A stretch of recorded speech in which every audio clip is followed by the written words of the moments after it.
Yeah, a lot of skin 2 weeks in a row, and welcome to week 5 in college football. I hope everyone chose their errands wisely today. What a great slate indeed. We're at Wake Forest, where number 16 Georgia Tech is undefeated. One of the early season darlings with a Warrior quarterback in Haynes King, who oozes toughness. Welcome to ESPN College Football, presented by ServPro. You're watching the ACC on ESPN. Brent Key's Georgia Tech team hasn't been ranked like this in a decade. They have climbed into the national picture as underdogs. Now they're hunted, and they have ACC championship and college football playoff hopes, and they want to avoid a stumble today. With that, we say hello and thanks for joining us. Don Davenport is on the field, and I'm Mike Monaco. Well, Georgia Tech can dream big because of its quarterback. Brent Key said to us yesterday, Haynes King is this team. And Kirk Morrison for King and Georgia Tech. Heavy is the head that wears the crown. Yeah, it is all about the king here at Georgia Tech. Haynes King, that is.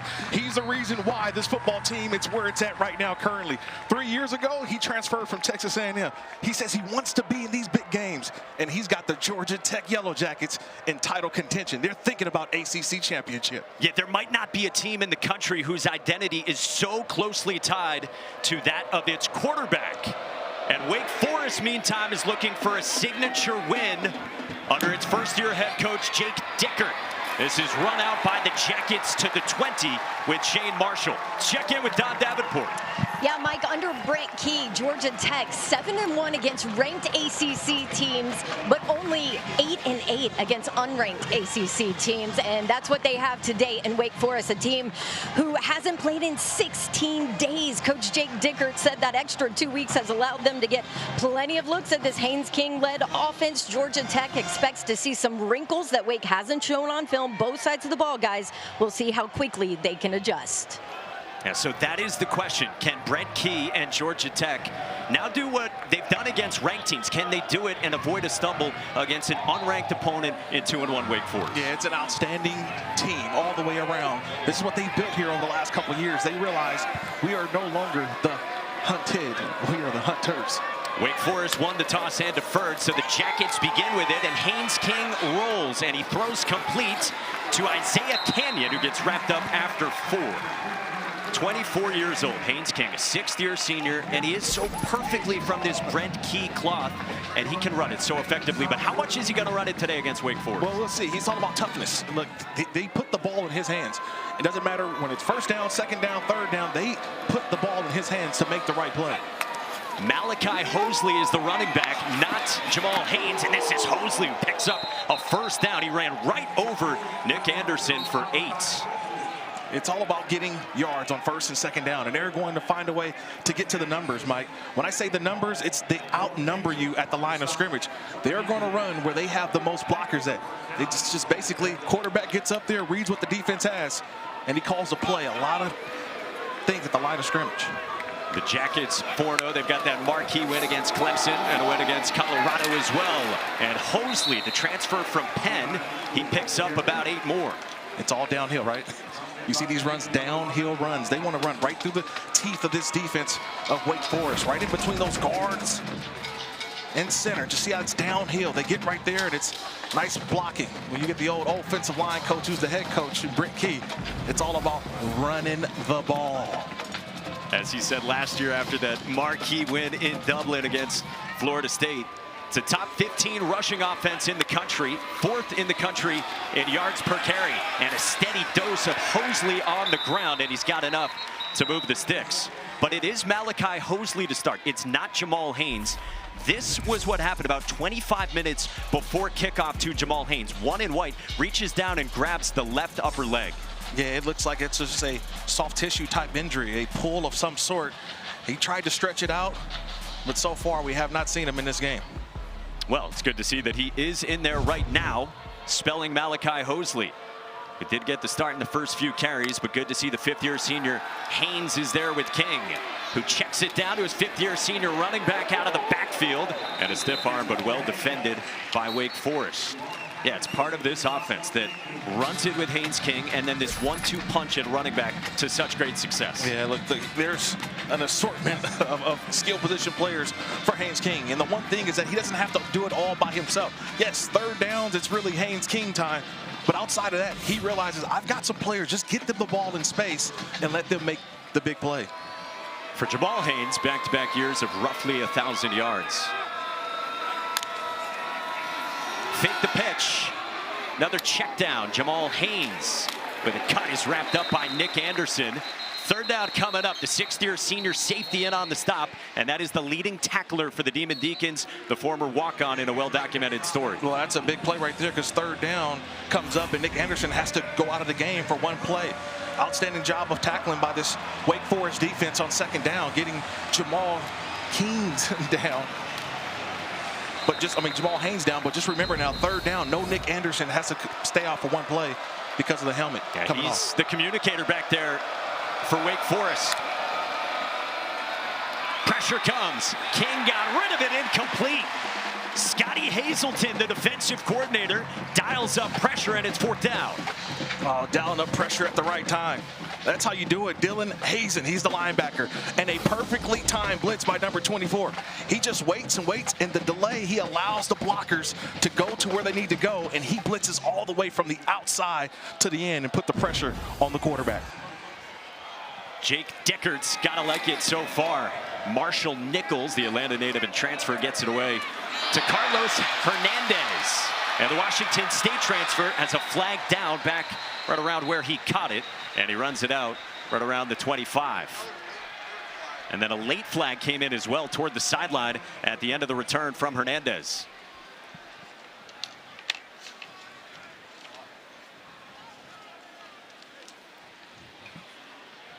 The officials sorting this out, and we will check in with Daryl DeBerry for the first time here at a Legacy Stadium. I think they get 15. Devin Cook, he's the guy that was on the block at the point of attack initially for Wake. I didn't see the second flag. It came in a little bit later. But the one thing for could be a late after the play type of flag.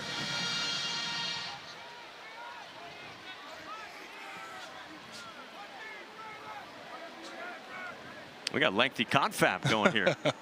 These ACC officials been working last night, and they were working overtime with Virginia and Florida State and already. Little conference here at Wake Forest.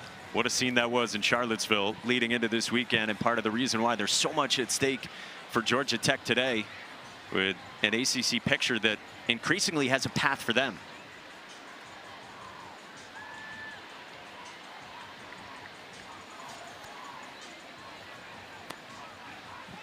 Here we go.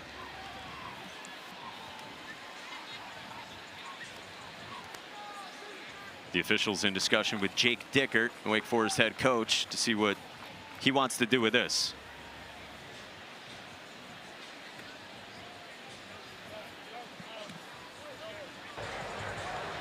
The fouls by both teams during the play, during the return, illegal block in the back, receiving team, personal foul, face mask, kicking team. Those fouls offset. Replay fourth down. And we do all of that to do it again. All right. I love it. We do all of that to redo it all over again. I'll tell you this, as a player, you hate doing that. I just ran down, did all my great work to go make a play, and then you get a penalty and you got to redo it again. Well, for Jake Dickert, though, he's got to love this start. I mean, his defense gets a stop despite the ground game of Georgia Tech. And look, they've had a 16-day layoff since they last played 3 Thursdays ago against NC State, a game here at home. His first year at the helm after coming over from Washington State after Dave Clawson resigned in mid-December last year. Yeah, it's kind of a late arriving to the party. A lot of players they had to acquire through the transfer portal. A lot of those guys got here during the summer, so still a young team for Wake Forest. Marshall Nichols sends this one away, and Hernandez lets it bounce, and that's a beauty by Nichols, and it's downed at the 10 by Clayton Powell-Lee. So off and running, and we get our first look at Wake Forest offense after this.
well-traveled sixth-year senior Robbie Ashford quarterbacks Wake Forest in his final leg of collegiate travel. Big recruit, committed to Oregon. 2 years there under Mario Cristobal. Transferred to Auburn. Started there in 22 for Brian Harsin, but lost the job to Peyton Thorne. So transferred a year later to South Carolina. Last year behind Lenora Sellers. Now here at Wake, where he beat out Deshaun Purdy for the job in camp. This offense is all about him. And when Robbie Ashford is going, this offense is going. To me, he's a streaky quarterback. He's got to see a couple of those throws completed first, and then he starts to let it fly. His superstar running back is Damon Claiborne off the right side. He picks up 5. Quick note, Georgia Tech long snapper Will Benton had to be helped off the field.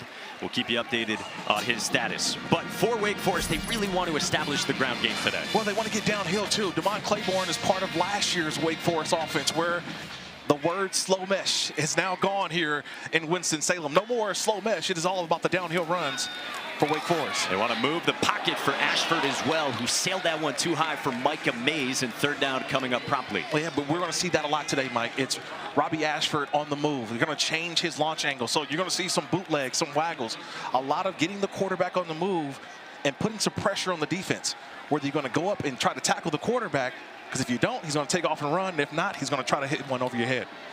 They had a scary 10-9 win week 1 over Kennesaw State. Week 2, they blasted Western Carolina, and then the loss by 10 points 16 days ago to NC State. Chris Barnes, 10 in black in motion, a top threat.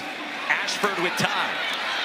Checks it down, and he can't connect again with Mays. I mean, it was there for the taking, and it's 4th down. Yeah, Mike, but he gave him a fastball, right? I think he would have, if he went with the changeup, probably would have had Mays and gave him an opportunity for a catch and run. But this is where Robbie Ashford, remember, only his 4th start for Wake Forest. Still going through some growing pains a little bit with this offense, but that was one definitely needed to change the velocity on his throw. Bailey Stockton, talented wide receiver, is back deep, ready to get it from Cal Joseph, true freshman from Australia, is from Melbourne. Heels at the goal line, and he gets it away. It's a low and poor punt, and it will be excellent starting field position right around the 40 for Georgia Tech. First 5 minutes in for a top 20 team for Brent Key. You're watching the ACC on ESPN.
2 weeks ago, with the nation watching, Georgia Tech authored another momentous win for this program, knocking off then number 12 Clemson 24-21, went down to the wire. Haynes King ran the ball 25 times, and Aiden Bursar, a hero again, the Toro alert fire drill from 55. Oh man, what a day. Those are the games that Georgia Tech and head coach Brent Key, they've been dreaming about. When he got here, he said, remember these moments because this is why you came here to Georgia Tech, an outstanding win on the road. And now look at this. They have the third best odds, 30% to reach the ACC championship game. It's actually less than it was going into last night. How about Virginia, according to ESPN Analytics, at 47%? It's going down. Well, that's the goal. And to put themselves in position to perhaps reach the college football playoff. Haynes King throws the screen, and this is Malik Rutherford, who lowers the shoulder and picks up 7. All right, so how about the college football playoff odds as well? With a win today, keep your case going, 16%, but with a loss, drops all the way down to 4% because you still have Georgia on the schedule. If you get to the ACC championship game, you'd have a very good opponent, maybe the likes of Miami. On the ground with Hosley, who goes spinning, and he dives forward. And Malachi Hosley's got a first down. Yeah, I just love the way that they're running the football early on. Right, you get a couple of plays where you're just going downhill right through the teeth of this defense, either blocking up front. I mean, these guys, number 77, Keelan Rutledge, we're going to talk about him a lot today, Mike, the right guard for Georgia Tech. He's just pushing guys away, but this is who they are. Running the football are the Jackets. Malachi Hosley's been busy already. This is a screen, and this is Eric Rivers probing for a couple. Well, you mentioned Keelan Rutledge, a senior, preseason second-team All-American. Last year, Rutledge played after transferring in from Middle Tennessee, and that was despite being in a major car accident. It nearly resulted in an amputation on his foot. Brent, he showed us the pictures yesterday. I wish he didn't. Yeah, I know Halloween's upcoming, but that was a little too much for me. King across the middle, sailed it for Canyon, and a dangerous throw, and a flag comes out, perhaps on Braylon Johnson. Yeah, that is on Johnson. That's a big hit on Canyon, and remember, he's defenseless. This is a defenseless receiver, especially with the ball not being in the vicinity. The ball's already been passed, and Braylon Johnson delivering on the receiver. Personal foul, late hit, defense number 23. Penalty enforced after distance to the goal, automatic first down. So they get Johnson for a late hit. No mention of targeting there. The junior free safety, who's now in a full-time starting role because Rashawn Tung is out for the season with a shoulder injury. Yeah, it's going to be right here in the middle of the screen. That ball's delivered, and it's incomplete. And see, he's defenseless. Canyon is defenseless. So anytime you get to hit on that player, that's going to be a 15-yard penalty. That's pretty easy right there in front of the official. Well, and the fact that obviously it's late. Right. That's on number 1. So you got a late and he's defenseless. And so Canyon shake it up. Fresh set of downs, and Haynes King with the quarterback run, and he is met immediately. Nick Anderson gives the Dikembe Mutombo. Newer Gatkuth involved as well. Yeah, nice job by Gatkuth. He's on the right side. He's going to blitz. So sometimes these edge players for Wake Forest, they're going to have to commit. They've got to commit to trying to get the ball carrier down. And if you don't get the ball carrier down, guess what? Here comes Haynes King. So they're going to do a little bit of everything, but Gatkuth went for the block, went for the running back, and then you have the cavalry, Nick Anderson, go get the quarterback. Who last year led the ACC in tackles. And now we've got a flag, a couple of them that fly. And it looks to be on Georgia Tech. False start. Offense number 52. 5-yard penalty. Second down. They get the center, Harrison Moore, for this Brent Key offense. And the real question, as we talk big picture about Georgia Tech, is how much can you run Haynes King every game?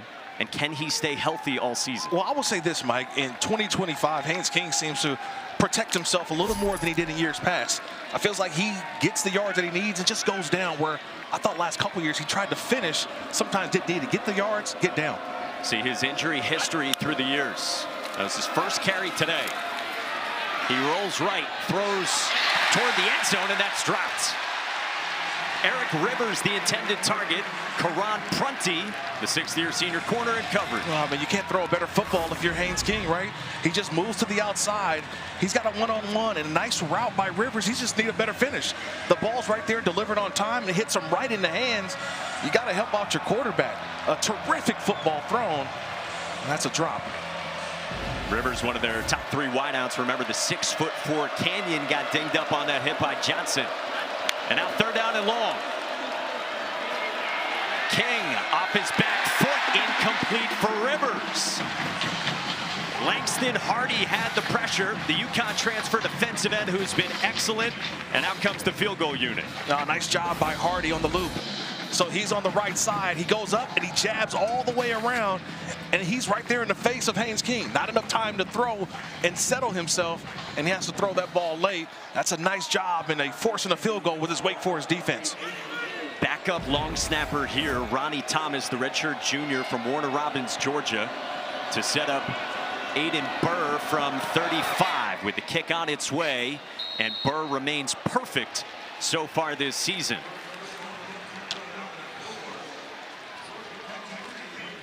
So a couple good stops by Jake Dickert, who's got a defensive mind from his days as a defensive coordinator.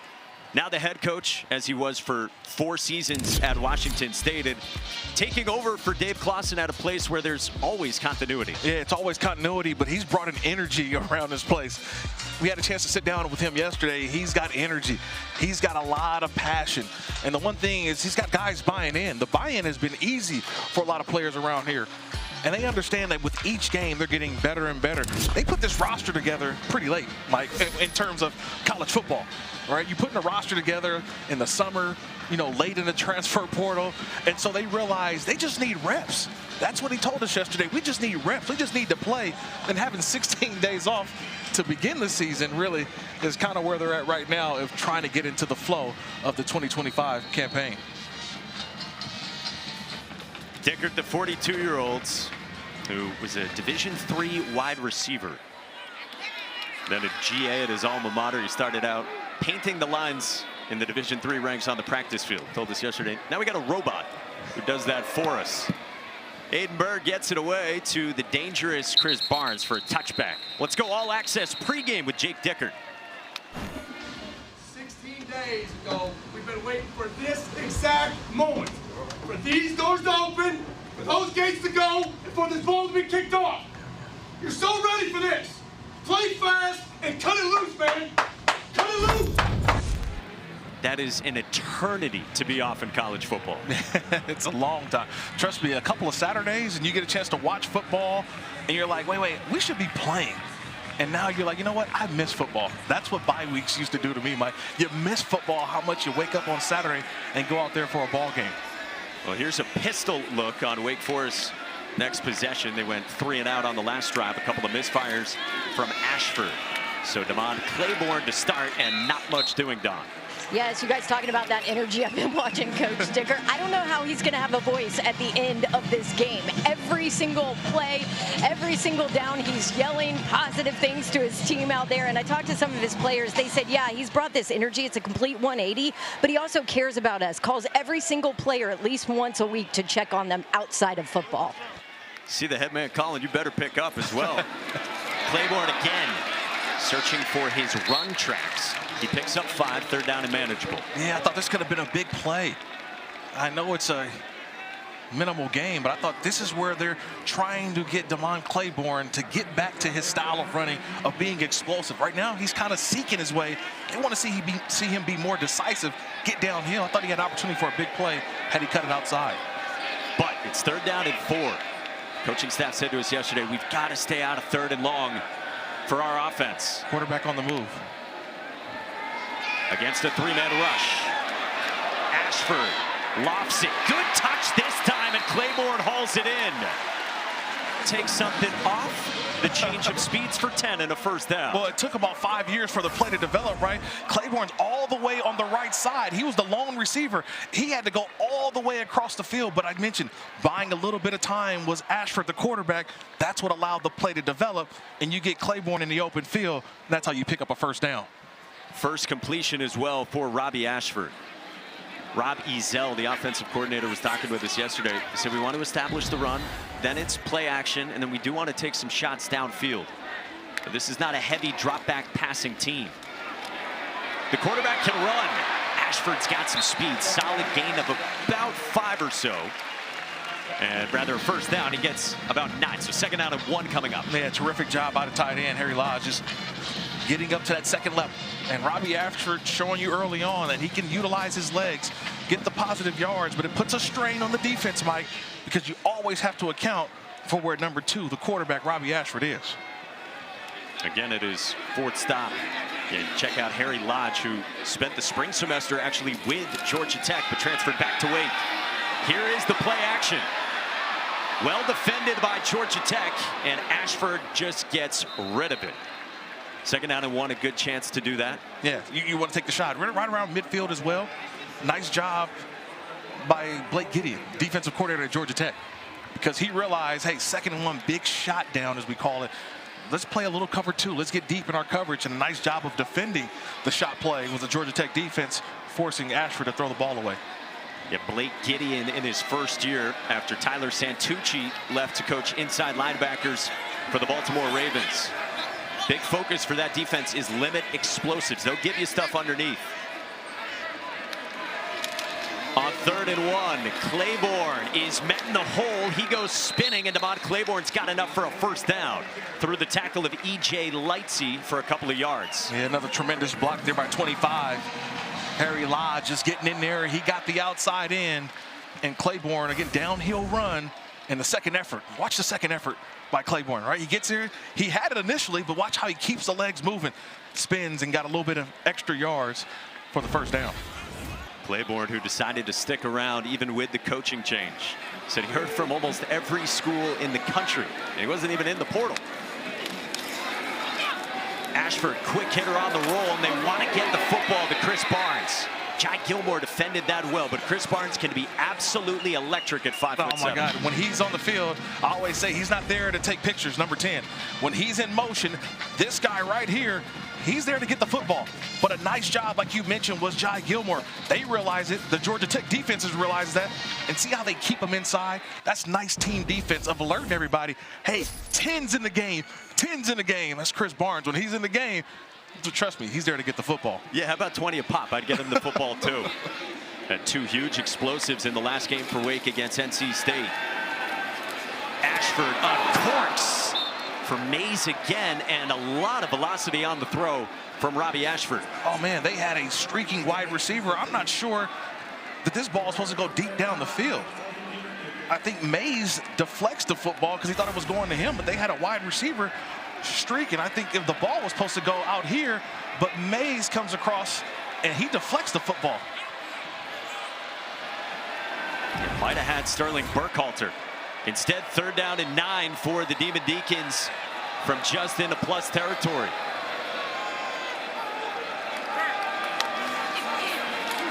Four-man rush, quick release, and it's caught by Barnes and then dropped.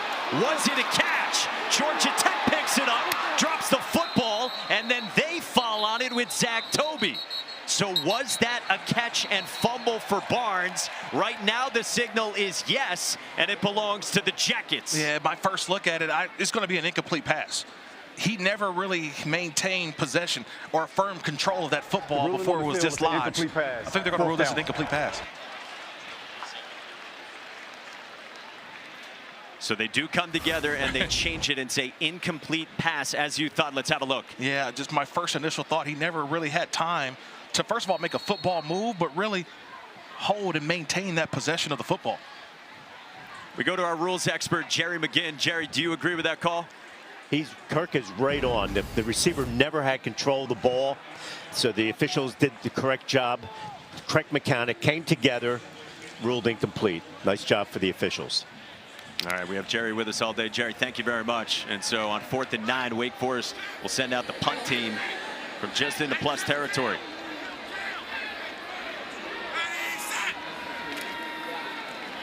Cal Joseph sends a high arcing punt inside the 20 and a fair catch signal from Bailey Stockton. Well, we got a low scoring 3-point Georgia Tech lead, trying to stay perfect.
ESPN College Football is presented by Serve Pro, the #1 choice in cleanup and restoration.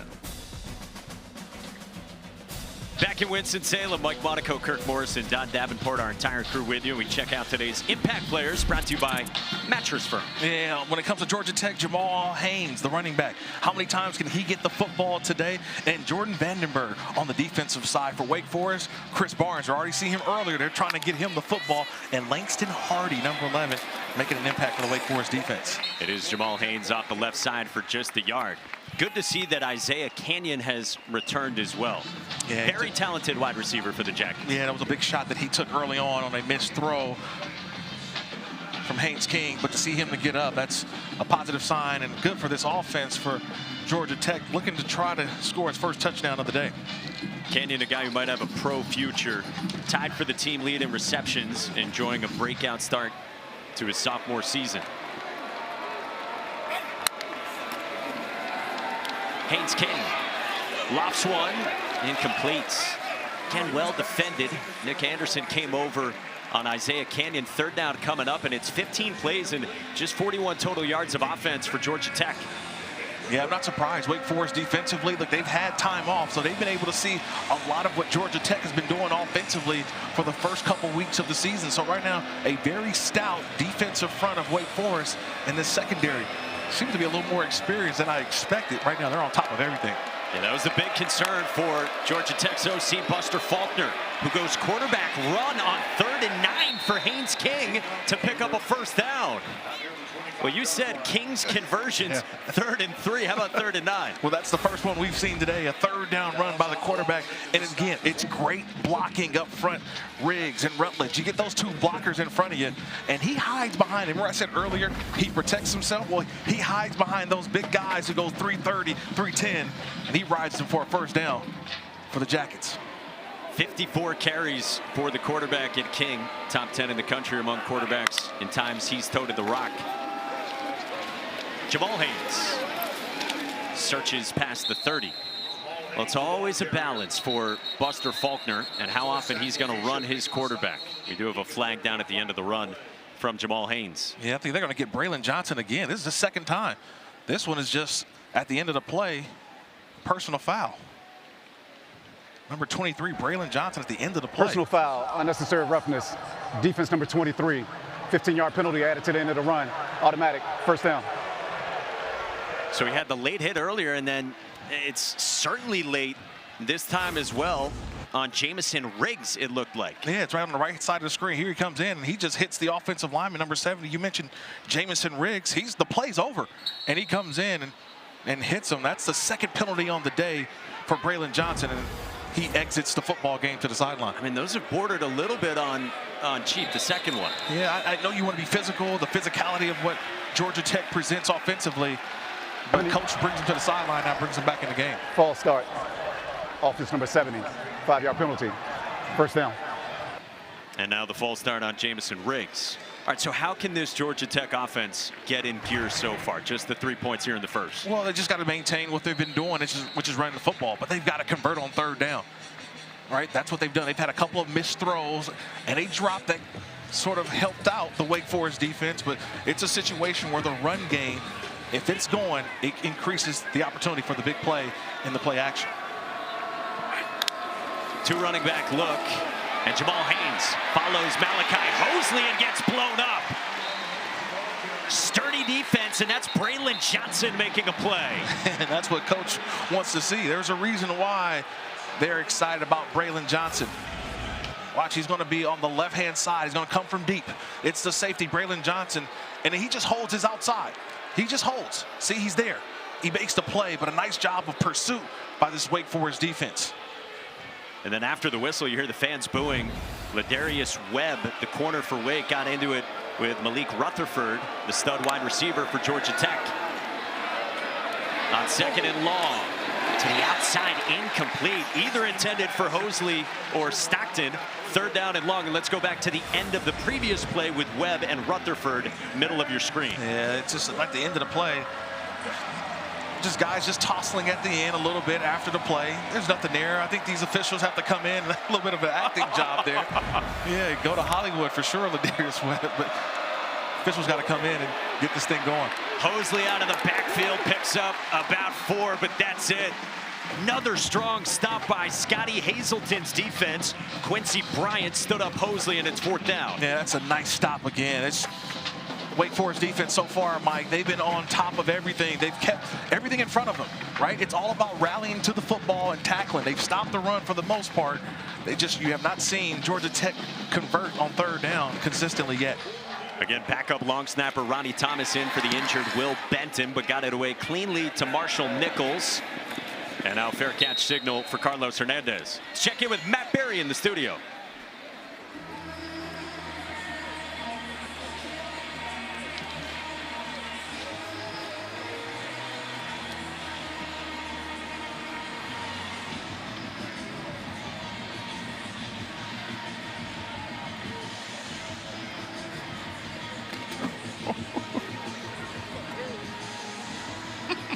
Matt Berry, how about those moves as we check out this week's college football rankings, brought to you by Prudential. And yeah, you don't need to remind Lincoln Riley about the start time. Yeah, well, it's an early kickoff for the West Coasters, right? That's a 9 a.m. kickoff Pacific time for USC versus Illinois. And for LA Kirk Morrison as well here in Winston-Salem. Wake Forest with poor starting field position, and Devon Claiborne picks up 5, wrapped up by E.J. Lightsey. I think if you're Wake Forest, you're very happy the way this game has started. Offensively, you're still figuring some things out. You're moving the ball just a little bit. But defensively, your defense is here. They're playing well. They're keeping Georgia Tech off the field. Now, offensively, can you convert and try to get some points? Blake Gideon's defense squaring off with Wake Forest and Jake Dickert. See the 1 second difference between game and play clock here at the end of the first. Quarterback run with Robbie Ashford, and a nice tackle made by Amari Harvey, the 5th-year senior corner, to set up 3rd down when we come back for the 2nd quarter. That is the end of the first quarter. Georgia Tech is perfect at 4-0. They've got hopes of an ACC title game trip and perhaps the college football playoff. But we got a 3-point game on the road at Wake Forest.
Coach Key, defensively, solid tackling. What have you liked the most from that unit? Yeah, they're putting more than one guy on the ball. They're getting off blocks. Got to do a little better on a couple of things, but, let the back out of the backfield one time. But no, I think they're playing physical football, playing the way we want them to play. How do you get offense going? What's that? How do you get offense going? Execute. Right? Do our job. I mean, we had a drop, had a couple of misreads out there, had penalty. Two guys that had to flinch. We move the ball and then we stall out. We just got to execute. Everybody do their job. Thank you, Coach.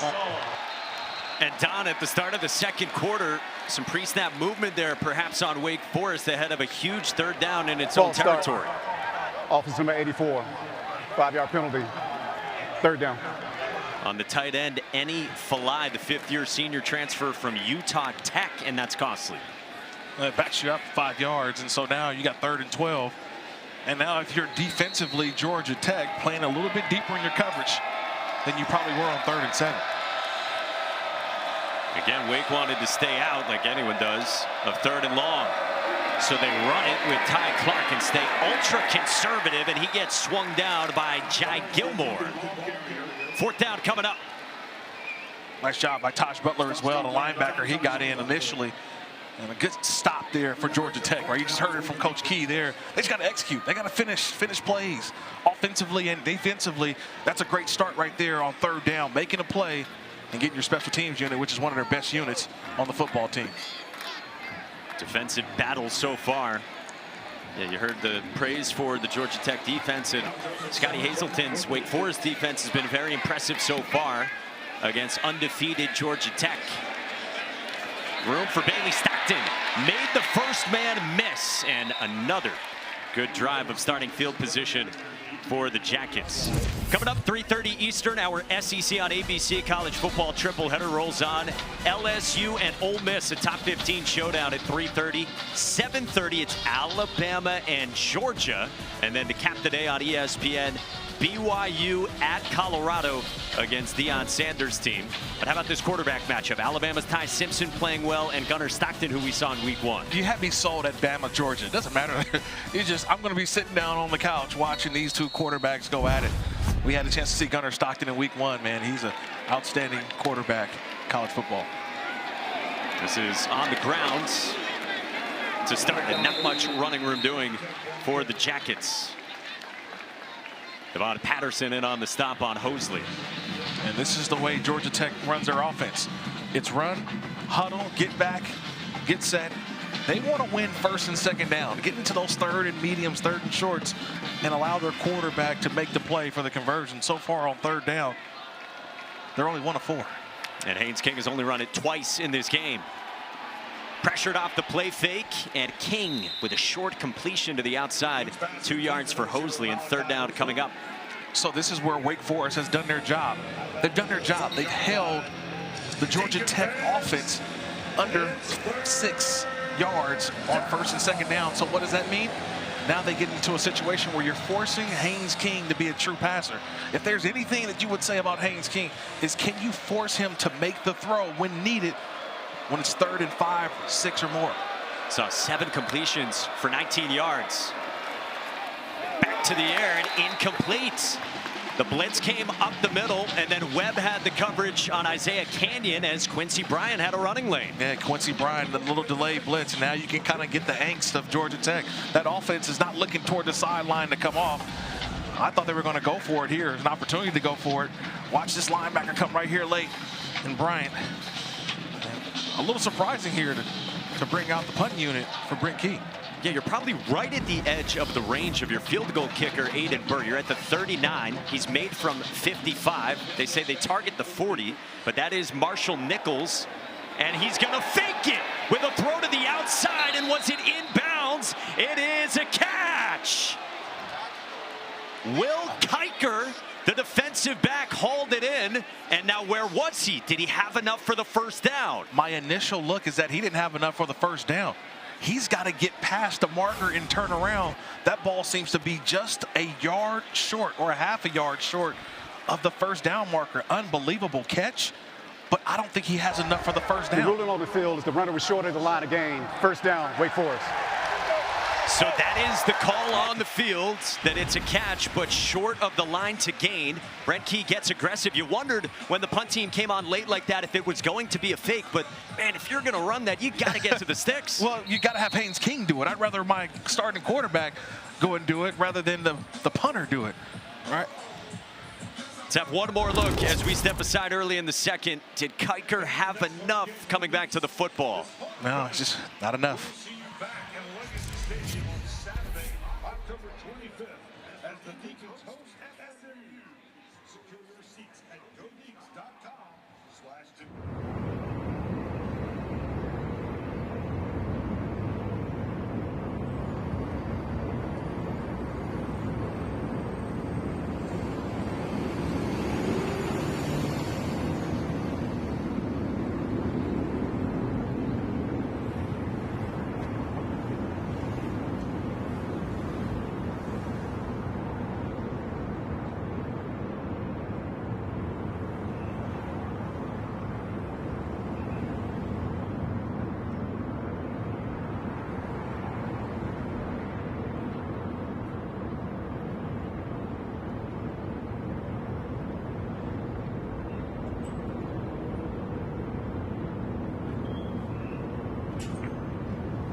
Twisted T. So big win for Virginia against Florida State last night. Left side of your screen, what the odds were to reach the ACC title game before and now after.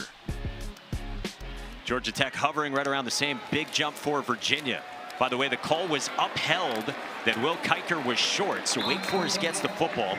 Kyle Eford with the stop on Damon Claiborne after 6. And look, Georgia Tech got aggressive. Brent Key trying to stir something up with somewhat of a sleepy start. Yeah, a very sleepy start, early start, right? This noon kick, I know they're used to it. They beat Clemson at a noon kick a couple weeks ago, but right now, offense kind of slow. A pitch for Claiborne. Just 2 yards off the left side, but this is what Wake Forest wants. Take your medicine with Damon Claiborne. The 2-yard, the 3-yard, the 4-yard runs, and third down and short or medium. Yeah, this is a big stop right here if Georgia Tech defensively can get something going. And Robbie Ashford, utilize his legs right here. This is a third down play. Give him a run pass option.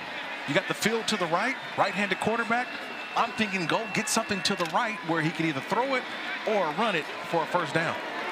He's only got 2 completions for 11 yards in this game. You saw Claiborne out, Ty Clark back in. And it's Ty Clark up the middle. And Ty Clark's got enough for a first down. Well, you felt like Wake Forest just needed to get started and get some movement offensively. And that's some tough yards, too. To go right in the middle of that defense, just outstanding blocking up front, some push. And then you got a guy being his own blocker in Ty Clark, 6 foot, 207 pounds. getting enough for the first down. The backup from Nashville, who they describe as a tough runner. Ashford off the fake. Shot down the sideline. Dropped into Chris Barnes. Took a shot at the end of it, but picks up 35. And we already said he's one of our game wreckers, right? He can wreck a game, and you have to find ways to get him the football. He's a little down on the field, but wow, an outstanding throw, but an outstanding route by Chris Barnes that allowed him to get open on that play. And big time concern for the redshirt freshman who transferred in with Jake Dickerstaff from Washington State. This is a guy they're always concerned about keeping healthy because of his size. Yeah, I want you to watch this route. It's like a circle, and then he goes back out. It's an outstanding route from Chris Barnes. Nice little double move to get himself open. Thanks for the sound effects there. He did a spin move, Mike. That was an outstanding spin move. A lot of the defenders would say, wait, what? Well, Barnes is down. That was the first play over 10 yards by either team today. We'll check on Chris Barnes when we come back.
Good to see Chris Barnes was able to at least walk off. He has gone into the tent.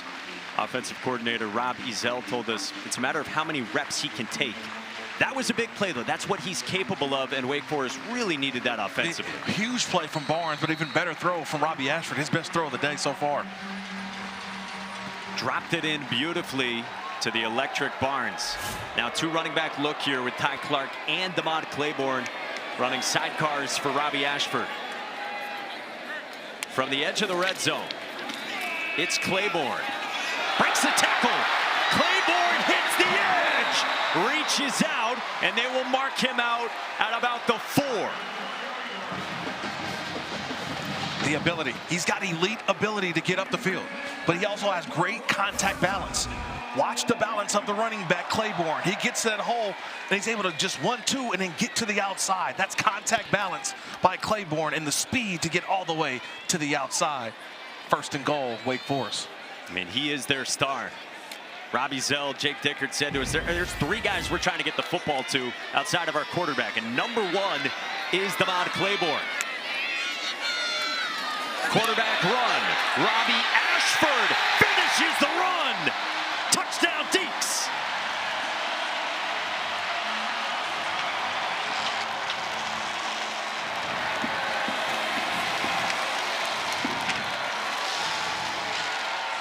How about the drive from Wake Forest? And Robbie Ashford dropped one in and then runs it in himself. Just look at this. There's nobody to the outside. So you've got tackle, tackle, tackle. You got receivers out here. There's nobody out here. They just run everybody back, and the quarterback gets right through. It's an outstanding job of a little tackle over in man formation, and they get Georgia Tech out of position. And then Ashford with the strength to get into the end zone. That's a nice job and a nice call down there inside the red zone. Touchdown, Wake Forest.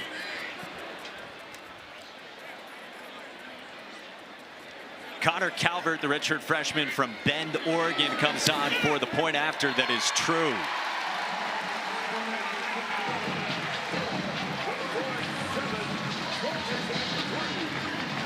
It's a great call down there inside the 5-yard line. And then Robbie Ashford, that's just the strength of the quarterback. He's 6'2", 220, and use that weight, use that height, that leverage to get into the end zone. Well, so Wake Forest has the lead on Georgia Tech. Again, the Jackets 4-0, 16th in the country. 4-0 for the first time since 2014. Their highest ranking since 2015. They've had all these big wins in conference. Brent Key, again, 7-1 against ranked ACC opponents in his tenure as the head coach. But for Haynes King and the Jackets, they've been about 500 otherwise against league teams that aren't ranked coming in. And they try not to think about it. You know, Coach Key said it this week. I don't think about it till you guys bring it up. But he knew the numbers. Yeah. We didn't even mention it yesterday. But he knows now, and he realized that it is a thing. And so how does his team respond now? They're down on the road. This is where you find out about your football team. He talks a lot about mental warfare and staying mentally sharp enough to avoid pitfalls. Can't afford a stumble today. Wake Forest has the lead, and let's check in with Matt Berry in the studio.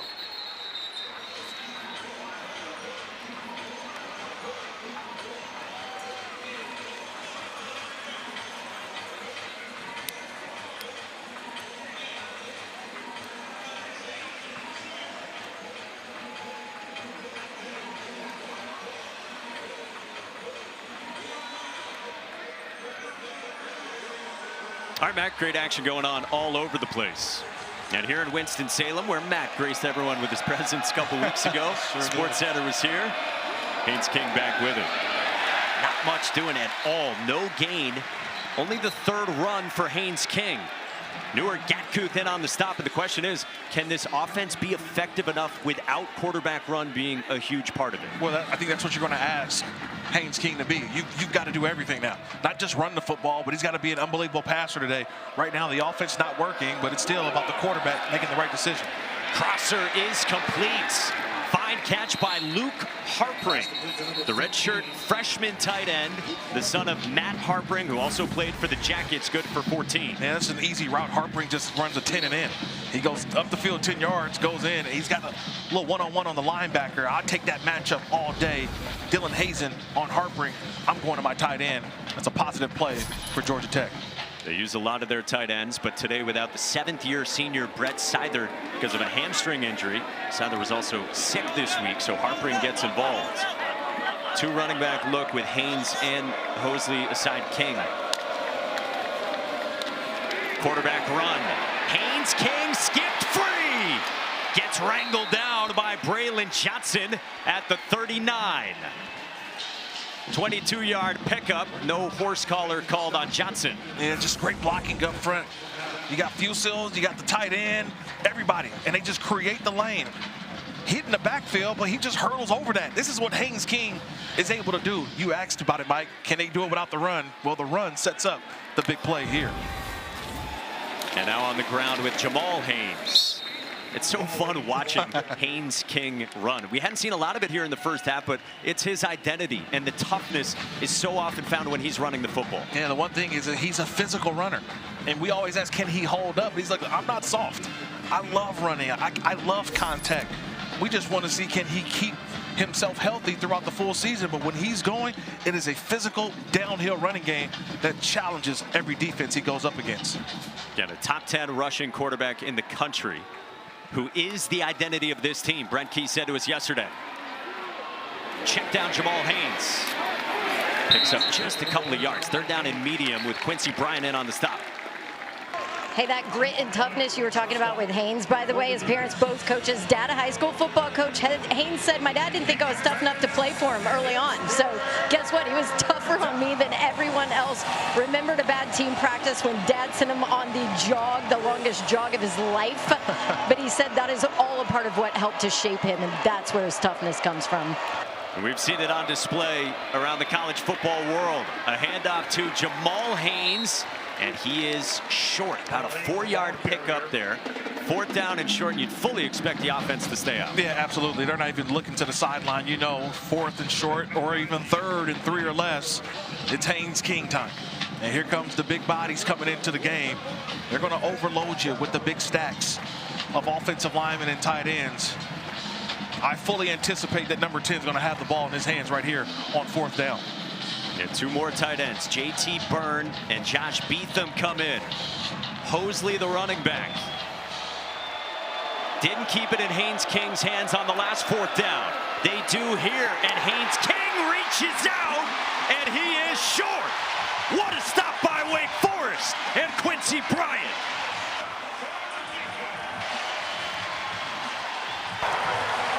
Sideline warning, Wake Forest, sideline. It's something you don't see too often. That's Haynes King getting hit in the backfield on a short situation.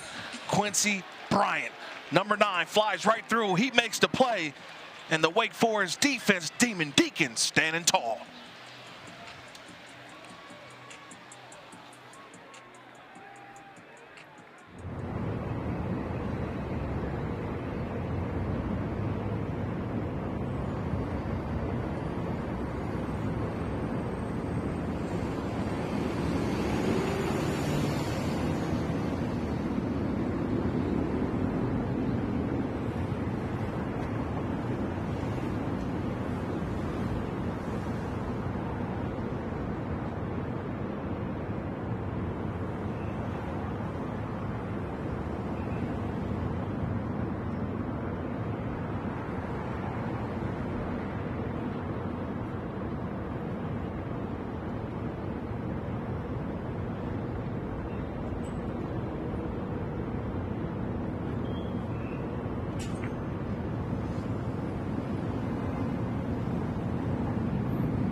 back-to-back turnovers on downs for Georgia Tech. The first time they kept it out of Haynes King's hands. Yeah, I didn't like that. Just get the ball to your quarterback. Let him make those decisions. And then on this last 4th down, you give the ball. You always think about players and not plays. Your best player had an opportunity to get the 1st down, but an outstanding job by the Wake defense.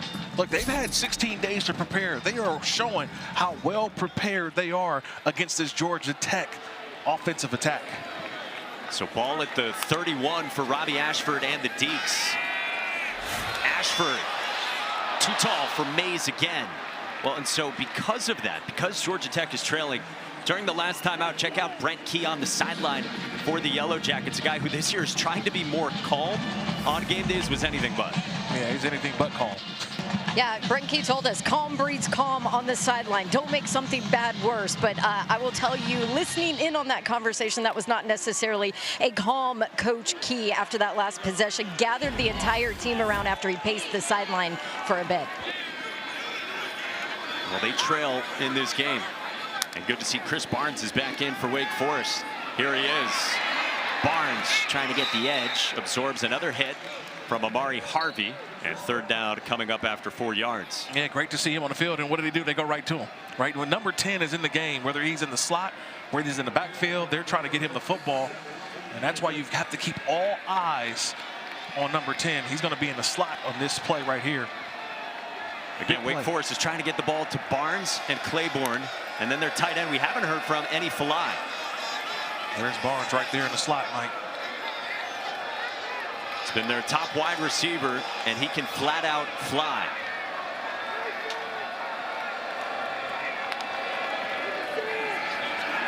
Ashford on Corks to the edge for Burkhalter. Inside the 30. Boy, a couple of dimes from Robbie Ashford. And a lot of this is because of Chris Barnes. The attention that Chris Barnes has, it keeps the safety over the top. And so now you have one-on-one. Watch this safety. He's going to lean here to take away Barnes, but the throw goes out here. Even Chris Barnes, when he doesn't get the ball, he affects the play because the safety stays over the top and allows that play to develop for Robbie Ashford. To Sterling Burkhalter for 39 and the longest play of the day.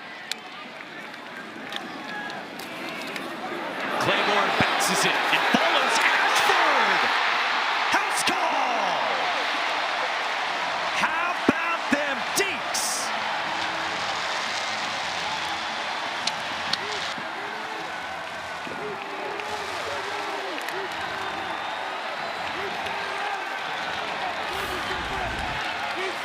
I want you to watch this blitz that comes from the outside. Number 23, Zach Tobey. He's got to put everything back in. He's got to turn it all back in. He doesn't do that, and that's what allows this play to develop. As the outside corner on the blitz, you've got to turn everything back. You have to hold the edge. You don't hold the edge, and look what happens. The ball gets to the outside, and Claiborne to the end zone. Because if you don't, Damon Claiborne can hit the gas. Robbie Zell, the offensive coordinator, said to us yesterday, we know Claiborne's home run ability, as explosive as any running back I've ever been around, a guy who was at Alabama for 10 years. He just wants to get downhill. They've been waiting for it. They've been screaming for it. This isn't the slow mesh anymore where you have to wait and allow the play to develop. This is a different running style, a different run game for Wake Forest, and you see it there. Multiple blockers and the ability to hit space for Claiborne for the touchdown. Guys, his nickname in Little League, Lightning, because of that speed. He claims he's the fastest. Some say it's Chris Barnes, but whew, that speed certainly helped him as a kid because he didn't like to get hit. He can move for Jake Dickert, who wanted to keep Damon Claiborne right away when he took this job. Again, with the portal open for a few weeks by the time Dickert arrived, he kept Claiborne. And what a statement first half this has been in year one for Jake Dickert and this Wake Forest team off the 2-week layoff. Biggest deficit of the season for number 16 Georgia Tech.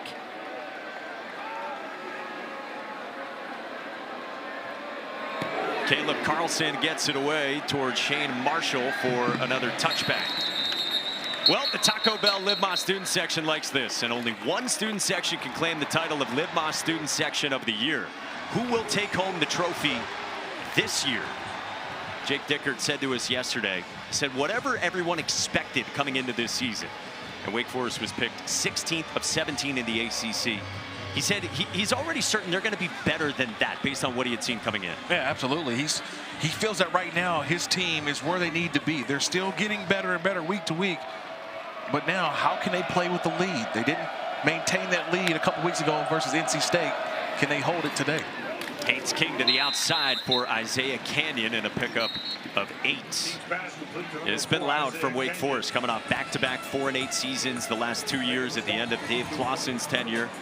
Before that, though, of course, 7 straight bowl games here. Some great success back in 21 and 22. This program was ranked 10th in the country, but it's a new era now. Jamal Haynes turns it upfield, finishes a run, and he's got a first down. You feel a sense of urgency on this drive, right? A little more execution, a little more crisp. Look, one easy route on first down, conversion on second down, and then right there on the ball again. A little no huddle. Again, Brent Key got into his team on the sideline. Colorfully. Haynes out of the backfield, tripped up. What a great tackle that is by Miles Turpin, redshirt freshman backup safety. He ran about 60 yards for that tackle, Mike. He was all the way in center field. He's on the WF on the 50-yard line and just made a beeline for Haynes and got him down for a minimal gain. Nice job by Turpin. Before today, it only played 16 snaps this season. The ball's at the 37. King got it to Stockton, who dives down. He picks up very little. Well, it's very little because of the coverage of Wake Forest right now. They're playing high safeties. They're seeing, can Georgia Tech execute all the way down the field throwing the football? They're not going to allow the big play. That's why we've seen so many checkdowns so far from Haynes King. King's only got 1 completion of at least 10 yards. Big third down and 7 with 4 to go in the first half. Jalen Gordon motions out of the backfield. Pressure comes. King got rid of it and a strike, but Rutherford is tripped up. Short of the sticks by the defensive end, Newer Gatku. And that's a mistake by the 5th-year senior. Rutherford had the first down. He's just got to get north and south. He can get up the field. He had the first down, but he decided to go back and retreat for more yards. Just watch the left side of your screen. Right now, that ball is caught by Rutherford. He's just got to go north and south. He's got it. Watch, he stops. He's got the first down right there, but decides to retreat. And that's where he lost it. And he looked after the play. He realizes, I cost my team a first down. Nichols spins a beauty toward Carlos Hernandez, who let it drop dangerously at the last moment. Did not touch it, and it'll start at the 10. Let's check in with Matt Perry.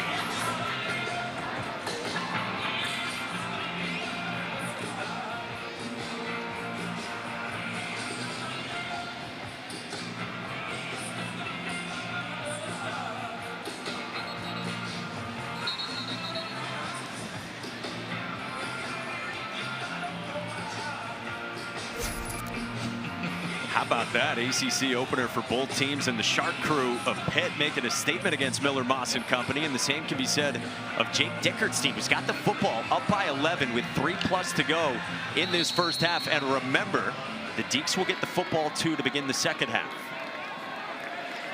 Last couple of drives, so much success, but a third drive that starts at Wake's own 10. Ashford pulled it from Claiborne, and Robbie Ashford can scoot down the sideline. Bumped out of bounds near the 35 by Daquan White, and this kid is an athlete. Man, this is the challenge that A.J. Hoffler, number 88, right there on the right side of the screen. He's trying to go down, and he tackles the running back. No one tackles Robbie Ashford. This is always difficult when you've got quarterbacks with this ability. The read option, we've seen it for how long, Mike? It's just so difficult for a defensive end. Do I take quarterback? Do I go down onto the ball carrier? That time in a pickle, and Ashford made him pay. So you got the 2-minute timeout that lurks. About a half minute from now, you got plenty of time. And the goal for Wake Forest is to keep the football the rest of this half. Chris Barnes with a stiff arm. And Barnes shoved out of bounds after a couple by Jai Gilmore. So how do you manage this if you're Wake Forest? Run it down and just be patient offensively? Yeah, just be patient. I would say right here, second down, one of those big run downs, especially with the hurry up offense. I would doubt that they're going to snap this and just take the 2-minute timeout and see if they can hang on to the football and add some more points. Jake Dickert is searching for a signature win in year one.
Matt, thank you. Back here at Winston-Salem, Wake Forest with a 14-3 lead on number 16 Georgia Tech.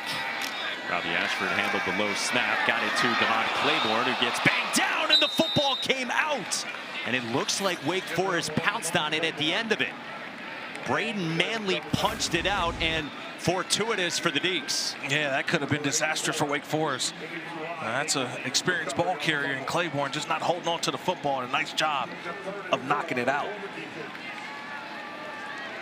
And then you see Enny Falai, the tight end, pounces on it for the Demon Deacons. So 3rd down and 3, inside of 90 seconds to go until halftime, and a near miss for Braden Manley.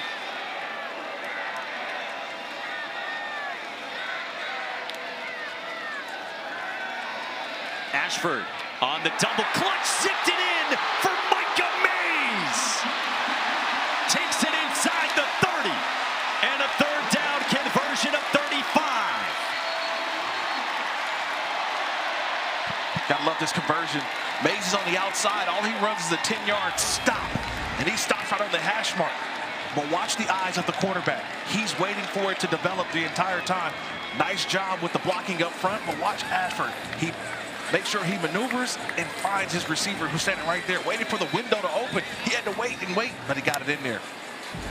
Boy, there have been dots from Robbie Ashford a couple times. That was a dart connecting with Micah Mays, the redshirt sophomore, only his 5th catch of the season after those guys 3 times had not been on the same page earlier. 3 passes of at least 35 yards. And now the final minute until halftime. Ashford, Falai, and Falai sets up 1st and goal. It's one of those plays where they try to hide the tight end. He's going to be front side, so he's got to wait. This is another route that needs to develop, and a nice job there on the play call by Ezel, the coordinator. Both teams with all 3 timeouts, 40 seconds to go. Ashford, the keeper, gets met by E.J. Lightsey. And we'll get the first timeout taken. Jake Dickert signaled for the timeout ahead of 2nd down and goal. Well, you heard Matt Berry in the studio talking about the Florida State fallout. They go down to Virginia last night. And how about Kirk Morrison, what we have seen here from Wake Forest in year 1 under Jake Dickert against Georgia Tech, who's been one of the early season darlings. And the question was, could they handle the prosperity? Yeah, I think that they can. They're showing right now that they're a team that is on a mission, right? They're on a mission to say, you know what? We didn't play well. We didn't play well the last couple of weeks. They had a lead against NC State a couple of weeks ago. They felt they should have been able to go out and finish that game off. But it's a different mindset here at Wake Forest. And Jake Dickert's energy, you can feel it. It's a noon kick, but everybody around here, they're ready to go.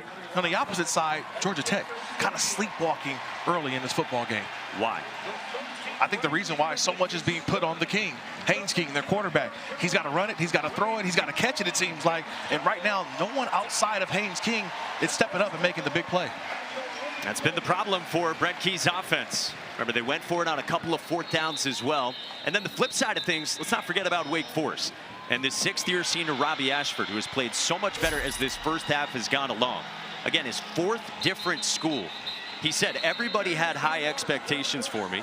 Sometimes it just doesn't pan out that way. That's life. He said, I'm thankful I went through all this, all the stops. Said it taught me a lot about myself and what I can and can't handle. And now in his 4th game here at his new school, boy, he's played better in this half. Well, I think the bigger thing is this is just a fresh start for not just the quarterback, for a lot of these guys here.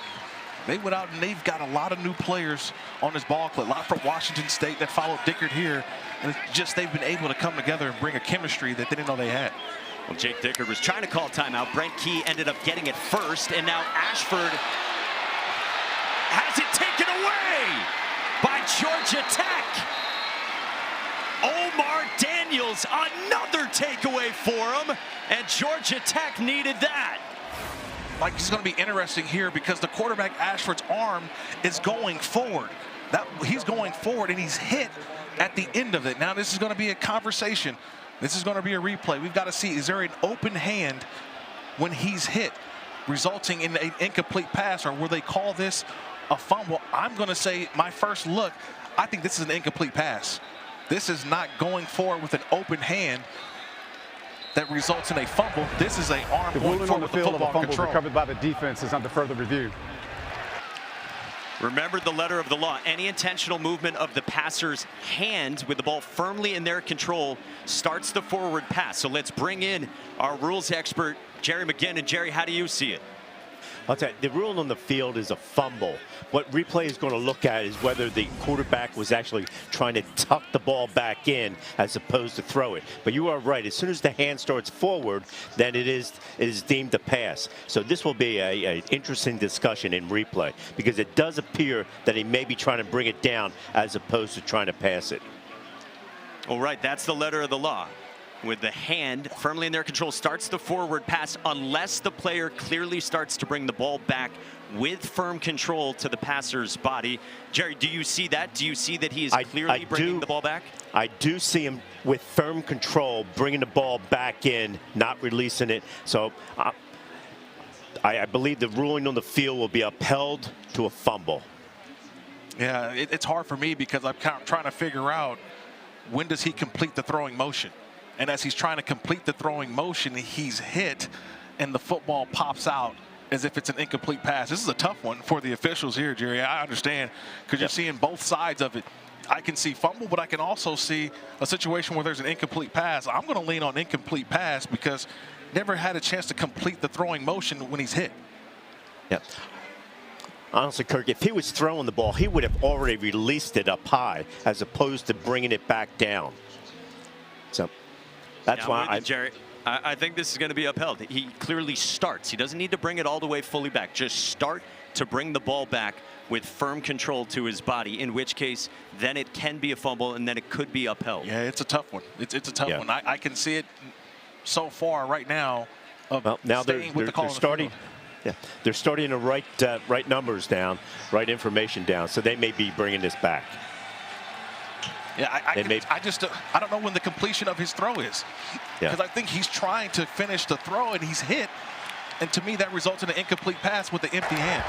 After further review, the quarterback's hand was moving forward with control for an incomplete pass. Please set the game clock to 30 seconds. 3-0. All right, so I mean, it's right on the border, and they're going to say it is an incomplete pass. Yeah, I agree with that call. That's what I looked at initially, because he never had a chance to really bring the football all the way down. I'm going with the throwing motion, and remember, you're talking about a guy who used to play for the Raiders. So I know the tuck rule, buddy. I've studied the tuck rule a long time. So yes, it brings up some old memories, some old wounds that had to open up there, but that right there was an incomplete pass. Jerry, thank you. And now a big opportunity for Wake Forest. They keep the football here. Borderline for Georgia Tech. Thought it had a takeaway, and now Wake Forest can add on. 3rd down and goal. Robbie Ashford on the move. Ashford just ducks out of bounds ahead of E.J. Lightsey.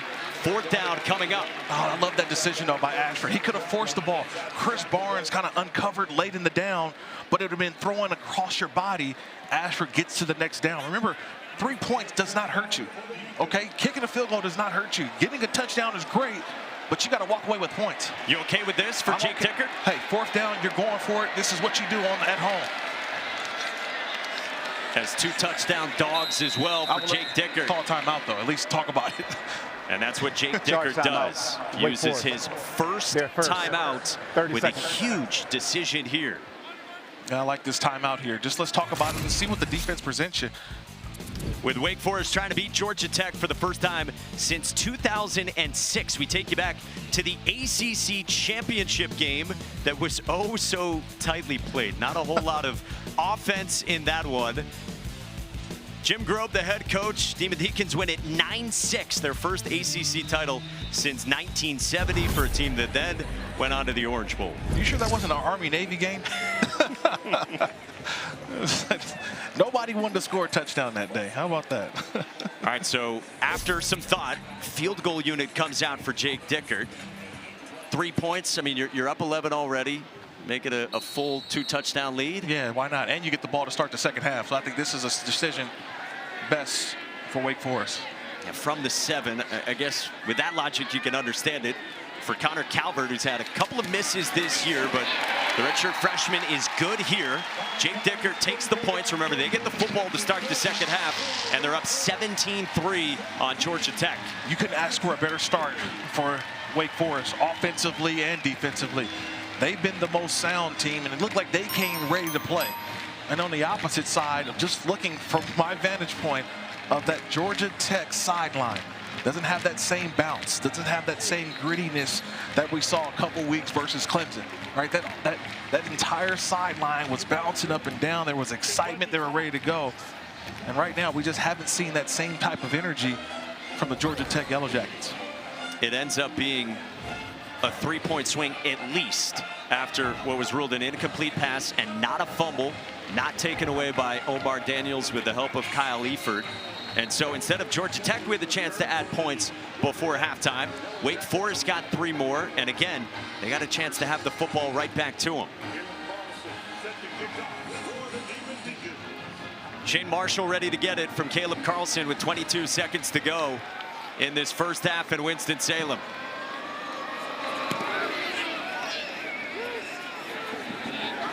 Shorter kick this time, and Marshall takes it out. And Marshall gets tackled at the 21-yard line. Well, let's check out today's road test brought to you by Goodyear. Part of the reason why that Georgia Tech trails by 14 in this game is a couple big 4th downs. If you're just joining us, when on the move in plus territory, the first time they went with a fake punt that came up short of the sticks. Yeah, I didn't like that one. Their punter, Marshall Nichols, decides to throw. Why not use Haynes King in that situation? And then on a 4th and short, you do use Haynes King and doesn't get the first down. And this was a crucial play right here in this first half. An incompletion ruled incomplete by Robbie Ashford results in a field goal for Wake Forest. Quarterback run with Haynes King, who lowered the shoulder on Ladarius Webb in the waning seconds here of the first half. Georgia Tech was wondering how it would fare. Underdog label is gone for them. They've proven that over the last few years, but now as a team that is the hunted, in trouble against Wake Forest.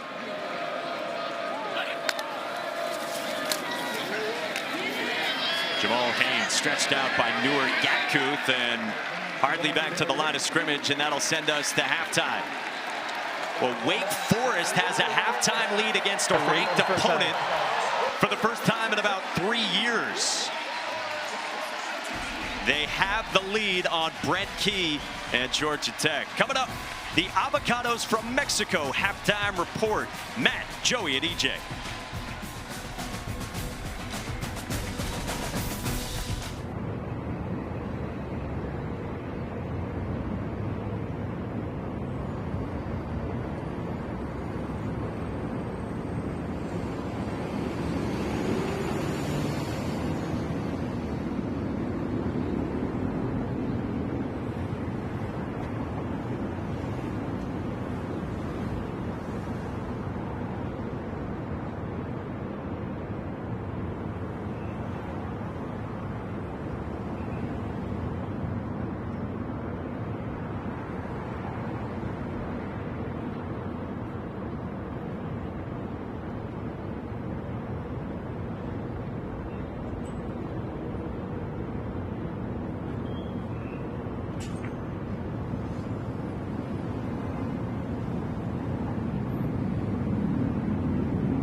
Welcome back to ESPN College Football, presented by ServPro.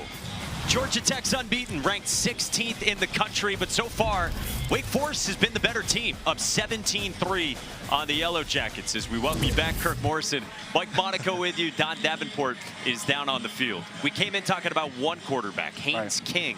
You dress like him as well, but it's been Robbie Ashford who's played excellent. Yeah, it's been the Robbie Ashford show today. And look, we talked about it earlier in the beginning of this football game. He's a streaky passer, not streaky shooter, streaky passer. Off early in this game. Missed a couple of easy throws, but all it takes is for one to go down. One completion, and all of a sudden you've seen a much better Robbie Ashford as the first half continued to go on. I look for an even better second half as he really started to get on fire. Sixth-year senior at his Ford school. And yeah, let's check out the first half stats brought to you by Tums and how things changed from the first to the second for Robbie Ashford, who did it with his legs as well. Yeah, a lot of it too. Also the run game. And then Chris Barnes, that helps out a lot too. You've got number 10 in black on your team. Robbie Ashford gets the ball, and we check it with Don. Yeah, Jake Dicker told us he felt like his team pressed in the second half of that NC State game. And I just talked to him heading into the locker room. He said, yeah, we've learned from that. I don't expect that to happen again in this one. I will tell them to remain calm and to finish. He loved the way they limited Haynes King. He said we hit him with a 300-pound man early in that one. And I don't think that he's been the same since. He said we've got to keep getting to him, and we've got to keep limiting those explosive plays. Now for Georgia Tech, Brent Key's message to his team, also very calm. Don't worry about the entire game. Third quarter, only thing that matters, and it is all about execution, guys. Don, it's Robbie Ashford with his legs to start out the second half. E.J. Lightsey on the stop, and that's enough for a first down. You know, a little surprise here because Jordan Vandenberg was one of my impact players. He hasn't been a big impact. Number 99 in white for Georgia Tech has not been an impact so far in this game as they ran right over the tackle. Ashford to the air. Deep shot downfield for Mays. And he could not complete the catch. Didn't look like it. They're calling it an incomplete pass. Amari Harvey had the coverage, and Mays nearly hauled it in. Yeah, it was right at the end. Watch the end of the play. The ball hits the ground and becomes dislodged. An outstanding throw from Ashford again, but Mays just at the end couldn't keep control of that football as he went down to the ground, didn't maintain the catch. Boy, pretty good ball. And look, we showed you the way that Robbie Ashford started. A lot of it was unable to connect with Micah Mays, who just couldn't complete the catch there. Yeah, think about going for a shot right there on 1st and 10. That's when you know right now your quarterback's feeling it. You see an accurate pass, just couldn't corral it. Wipes out what would have been 45 yards for Robbie Ashford and Wake Forest. Up by 14 on number 16.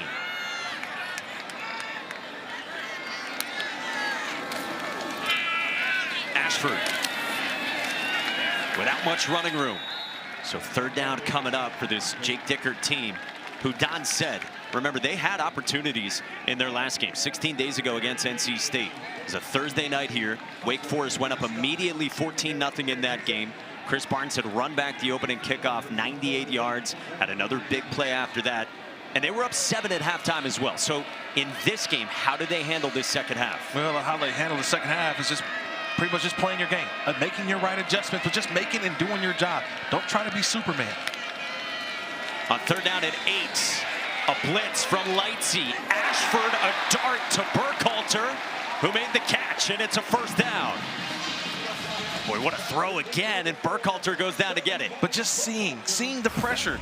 Lightsey's the linebacker. He's going to come right here and blitz, but watch the quarterback. He sees the blitz, makes a little subtle adjustment, Mike, and that subtle adjustment allows for him to make the completion down the field for the first down. And now off a dribbled snap, Ashford is tripped up near the 25. And then Ashford remains down at the end of the run of 28. Boy, another near turnover for Wake Forest, but all the concern surrounds their starting quarterback. Yeah, nice job by Eford, the linebacker, 44, chasing him down. He chopped the legs down at the end around that ankle. So Robbie Ashford is down. We check on him when we come back.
Devin Kalani's snap never made it to Robbie Ashford, but he made something out of nothing. And then at the end, though, with Kyle Eford hawking him down, Ashford was slow to get up. Yeah, Eford with a great effort play, and he just gets the back of the leg or the foot of Ashford.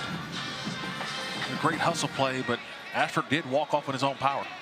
And went into the medical tent, so we'll see if he's able to come back. Deshaun Purdy, talented sophomore, transfer from Charlotte with confusion right away to Demond Claiborne for a loss. And Georgia Tech just didn't wait. They went ahead and just brought all-out pressure. First of all, it started with Ronald Triplett, 24, and then Kyle Eford, who made the tackle on Ashford the play before, came through as well. Purdy, a 19-year-old who's talented but raw. In the portal process, he briefly signed to go be a Florida Gator, but then promptly left about a month and came here to Wake. He's got big-time arm talent and puts it on display. What a throw there to his tight end, Eni Falai, very close to the sticks. Oh, man, watch this adjustment by Falai at the end. A nice job of the big tight end. Timeout on the field for a defensive injury. Out of Utah Tech, just adjusted his body to make that catch.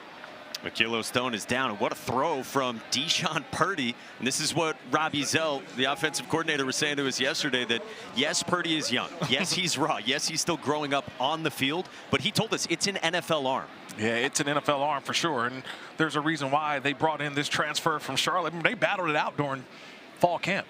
So when you're battling it out, Ashford won the job, but they are really high on Deshaun Purdy.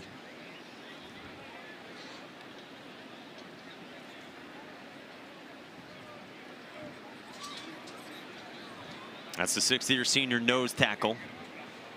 Akilo Stone, you see, from Savannah, Georgia, a boomerang transfer. 3 years at Georgia Tech, then went to Ole Miss, and then came back. He's You right see there the in the carnage. middle. Yeah. Just the end of the play. A couple bodies falling down on top of Stone.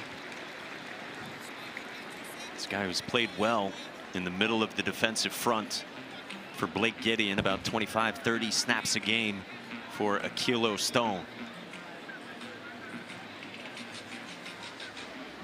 Ahead of 3rd down and inches for Wake Forest. And how about the throw from Purdy? Started 6 games last year at Charlotte. And again, the talent was noticeable. Completed 50% of his passes, though, there. So some ebbs and flows. There's growing that has to be done. He's only played 13 snaps before this season. All of that was in a Week 2 blowout against Western Carolina. He was 3 for 4 with a beautiful touchdown pass in this game. For now, he stays in there with Ashford on the sideline. And Claiborne up the middle, and Demond Claiborne has enough for a 1st down.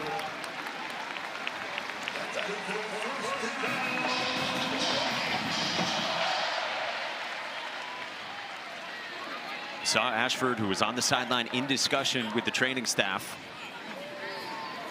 But it's Purdy for now for Wake Forest.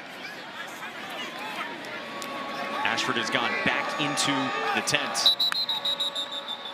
And now ahead of 1st down, we get pre-snap whistles.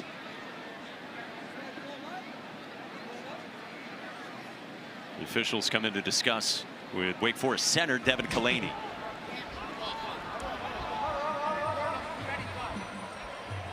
One of those situations, the center moving the ball back. You know, when the official taps it ready to play, you know, the center usually comes up and picks the ball up. You know, sometime to snap it. That time the official saying, hey, watch that. Kalani, a 6th-year senior. You get 1 warning, so Kalani gets his there. 1st down and 10. Good cut from Claiborne. And a positive gain of 4. It's a long handoff, late developing handoff. So at some point, you're going to see Deshaun Purdy pull this play. He's going to pull the ball. Timeout on the field. You see at the end of it, E.J. Lightsey, who had finally been back healthy this year, redshirt junior linebacker, started his career elsewhere in the state at Georgia. He's down for Georgia Tech.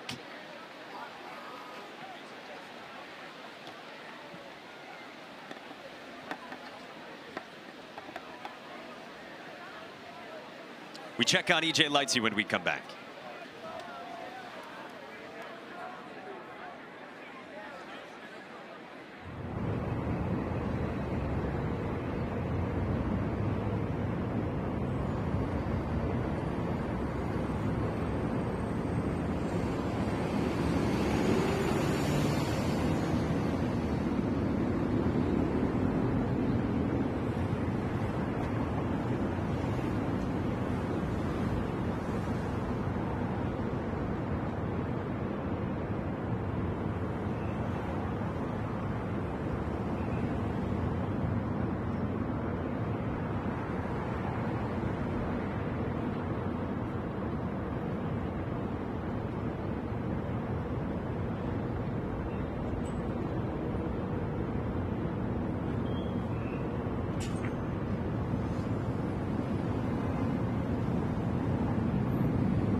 Wake Forest quarterback Robbie Ashford just came out of the injury tent for a second time to test what looks like his knee.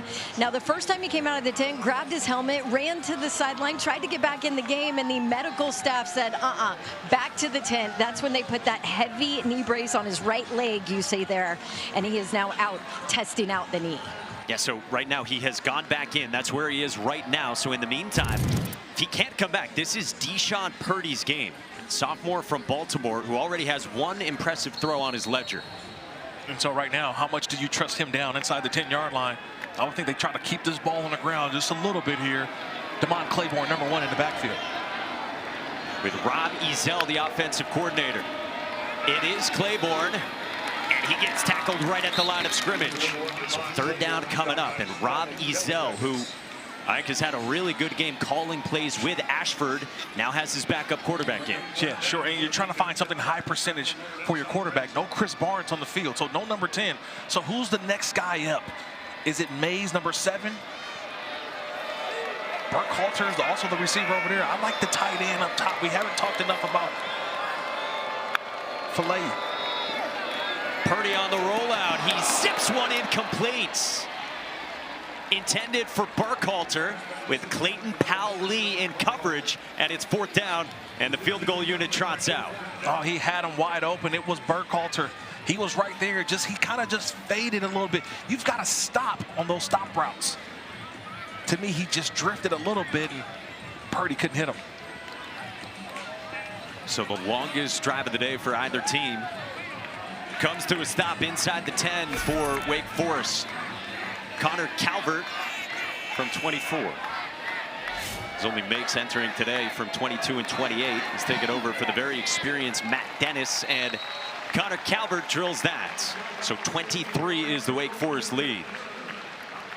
Kick off your Week 4 NFL Sunday, 10 a.m. Eastern with the Countdown crew right here on ESPN tomorrow and the new and improved ESPN app. Then we'll have 2 Monday Night Football matchups for you. Jets-Dolphins square off at a special start time of 7 Eastern on ESPN. And then Bengals-Broncos coverage starts at 8 Eastern over on ABC. And both available on the ESPN app. Jets-Dolphins, who's going to win? 2 0-3 teams. Somebody's got to win, Mike. Somebody walk away 1-3. Is it Jets? Is it Dolphins? We'll see. Tua's got to have a bounce-back game, and we'll see the quarterback situation for the Jets. Tyrod Taylor played well last week. But I get a double dip of Monday Night Football this week. And here in Winston-Salem, Jake Dickert's team is up by 17 on number 16, Georgia Tech. It's been a heck of a statement for this Demon Deacons ball club in year 1 of Dickert after taking over for Dave Clawson, who resigned in the winter. And what can Georgia Tech do offensively here out of halftime? They thought they were going to have a chance to maybe put some points on the board. Robbie Ashford did not turn it over. It was determined and overturned on replay review ahead of halftime. So Georgia Tech still sitting on 3 points.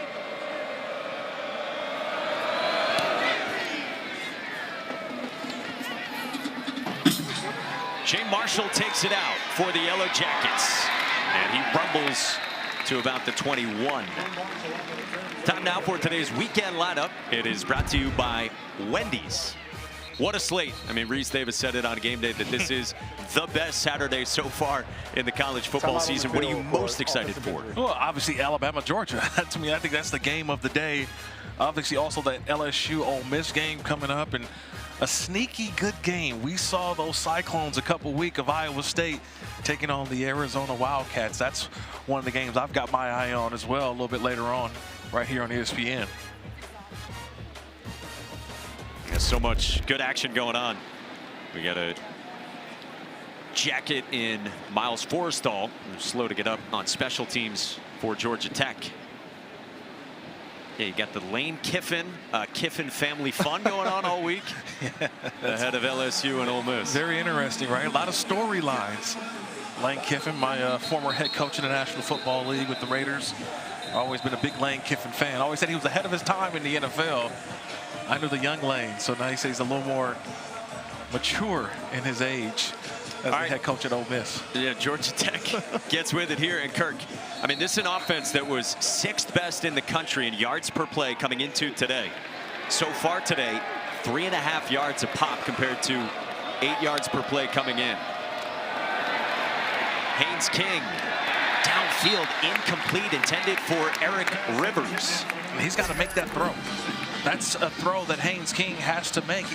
I didn't see him under a lot of duress, but he's got to set his feet. He's got to throw. This is not going to be the game where Haynes King is going to win running. He's going to have to be the passer that he feels that this offense needs today. They got to get the push the ball down the field. Malachi Hosley, not much running room. Zach Lowe of Deachin, the steady fifth-year senior, former walk-on nose tackle, was in there. And Dylan Hazen joined him as well, just a yard, and now third down. And where does Buster Faulkner go offensively? King zips one, got it to the sideline for Rivers. Maybe a little up-tempo is the answer as Rivers gets involved. Yeah, you saw that as well. They got right back on the football, and really, this Wake Forest defense didn't have a call set. They got back on the line of scrimmage. I think Jake Dickert, head coach of Wake Forest, he's a little upset. Legal substitution, defense, more than 11 players on the field. Got penalties decline. Resulted in plays, a first down. And that's what Georgia Tech did. They went quickly and didn't allow Wake Forest to substitute. They tried to run a player on late in that down. It's too many guys on the field, but that's maybe the magic elixir for this Georgia Tech offense here in the second half. A little up-tempo. Ball's at the 40 for Georgia Tech. King fires into coverage and incomplete. Karan Prati was draped all over Eric Rivers. So if you're Buster Faulkner, you're trying to do it with the arm now of Haynes King a little bit more. I love the eyes of Prunty there, right? He just playing off. He's just staring down Haynes King. I think he didn't realize he could have intercepted that pass because he had good eyes on the quarterback. Scotty Hazelton told us Prunty's been their best cover guy at corner, the sixth-year senior who began his career at Kansas and has really good length.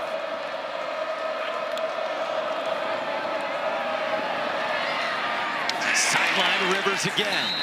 Now Eric Rivers has been involved. The fifth-year senior, Florida international transfer, former walk-on defensive back.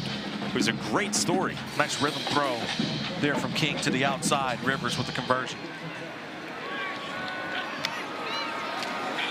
King, sideline again. Rivers again, his fourth catch. Hey guys, how about Eric Rivers? I mean, I tell you what a journey he has been on. Walk-on at Memphis, had to work 3 jobs to make it all work. One of them at FedEx, but when he injured his shoulder, couldn't lift boxes anymore and had to quit. Had his son Eli around that time. Transferred as a walk-on to FIU, and at that point thought he was going to have to walk away from football to provide for his son. But instead, Georgia Tech gave him his last chance. And now Haynes King, Don, scampers with 18 more yards. So doing it with his arm with Rivers, and now those legs from Haynes King. Well, it's kind of sparked the offense a little bit, right? A couple of completions to Rivers, and now you get the quarterback run working for you again with Haynes King. So nice job with the rhythm passing. Now you get inside close to the red zone, and it's Haynes King running the football. To the 25 and a handoff for Jamal Haynes, picking through the rubble for 2. Dylan Hazen in on the stop, and boy, this was much needed for Georgia Tech offensively. Yeah, because they had to sit on the sideline to start this half and still watch Wake Forest march down the field. They only got a field goal, but still, there's some angst a little bit when you look at the Georgia Tech sideline. This is one of their best drives of the game, and it really started on the arm of Haynes King. Haynes King had told us coming in, we still haven't scratched the surface offensively of what our offense should be. Well, they've engineered a lengthy drive, and they come out with formationally what Jake Dickert calls formational wizardry to an extreme, and that prompts a Wake Forest and Jake Dickert timeout. Charge timeout. So, Wake Forest. Georgia Tech's on the move, and they needed this. Can they turn it into points? Down 17.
You're watching the ACC on ESPN.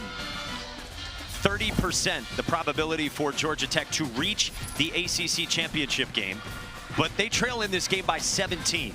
It was a slow start. We only had 3 points about the first 20 minutes of game action. Since then, 20 unanswered for Wake, who is now without starting quarterback Robbie Ashford, who's been trying to go. See that exchange there with his head coach Jake Dickert, and they've been working on his right knee. Meantime, Georgia Tech's on the move with a much-needed and efficient drive, and Haynes King throws low to the sideline, but he got it complete to Malik Rutherford to set up 3rd down and short. Man, nice job by King. He didn't take the over route. He had the over route, late-breaking one to the corner. Probably could have thrown it. Could have been a contested touchdown, possibly, if thrown. But decided to take the underneath route now. 3rd and short for Haynes King. And a sneak from King with a push from Jamal Haynes. Feels like this drive, if Georgia Tech is going to come back, does it have to be a touchdown here? Well, I would think you would want to go with a touchdown here. And I think you go for it on 4 downs. A field goal, yes, still makes it still a 3-point or a 2-possession game. But you would just want to feel like right now we're too close not to get 7. You said it right off the top. Haynes King automatic on 3rd down and 3 or fewer. Fresh set of downs. Quarterback run. Haynes King. Following Jamal Haynes, he gets 4. Gabe Kershke, the transfer from Colorado State by way of Wisconsin, in on the stop. This whole quarterback run, he's just trying to find his way through. He's looking and searching. Just getting right behind Big Rutledge and his offensive line. Trying to wear down the Wake Forest defense here in the 2nd half. This excellent start to the season for Georgia Tech at an early crossroads. 12th play of the drive. Again, and Rutherford is stopped by Gabe Kershke for a loss of 3. Man, what a job by Kershke. Just doing his job, playing off blocks. He's the end man on the line of scrimmage. It's always a challenge going against the quarterback, but watch the end man on the line of scrimmage just flash late. Outstanding job by Kershke, keeping an eye on the running back and the quarterback, but converged on the RB. 3rd down and 10.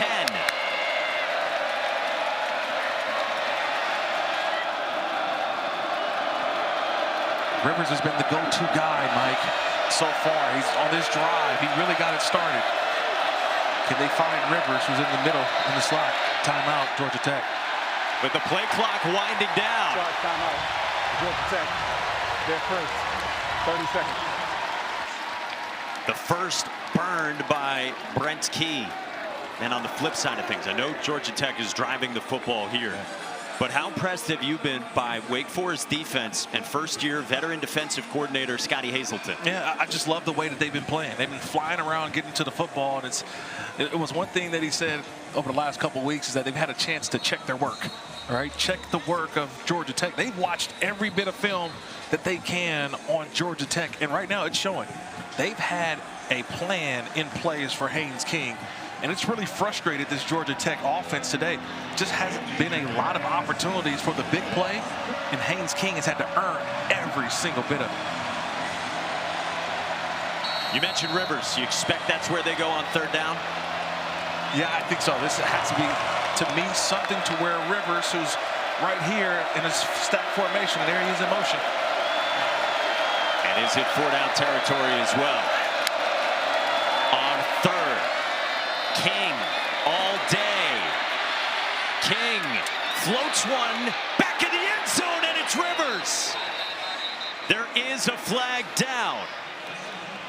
It's going to be a hold on Wake Forest. This touchdown is going to stand. It was a hold right there. It looks like on Canyon. The hold's going to be on Canyon, number 4, the receiver. Trayvon West held him, but what a throw. Prior to the pass, holding, defense, got penalties decline, result of the play, touchdown. Haynes King had an eternity, and he does indeed find Eric Rivers. Just watch how he works and just works and works and then finally uncovers.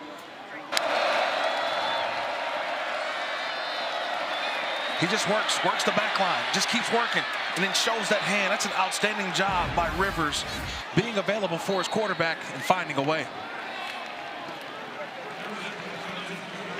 I mean, that's all protection too, Mike. He had all day to throw. And when you have all day to throw, he just hurls one. And a nice job of just finding a way, doing something. We said they had to get 7, but watch the protection that Haynes King had. 1 1,000, 2 1,000, 3 1,000, 4 1,000. He had almost 6 seconds to throw the football. And I'll tell you this, as a defender, I can't cover that long, especially when it turns into backyard football. And that's what that last play was. That was backyard football. Haynes King to Rivers for a touchdown. And on that drive, you see what he did through the air when there was not much going through the passing game for Georgia Tech in the first half. And then how about Eric Rivers creating and in the scramble drill, finding some space. Don told you his amazing story. He's got his first Georgia Tech touchdown. Again, a walk-on at 2 different schools and at a time when the Yellow Jackets absolutely needed it. No, I think they uncovered something as well. We were asking who was going to be the guy to step up offensively outside of Haynes King and Jamal Haynes. Well, Eric Rivers raised his hand and says, hey, I'll be that guy. I'll be that guy. And that was definitely a drive that was ignited by the opportunities given to Eric Rivers. Aiden Burr will send one away. Remember, Chris Barnes is dangerous, but he's got no chance at this one. Check in with Matt Berry in the studio.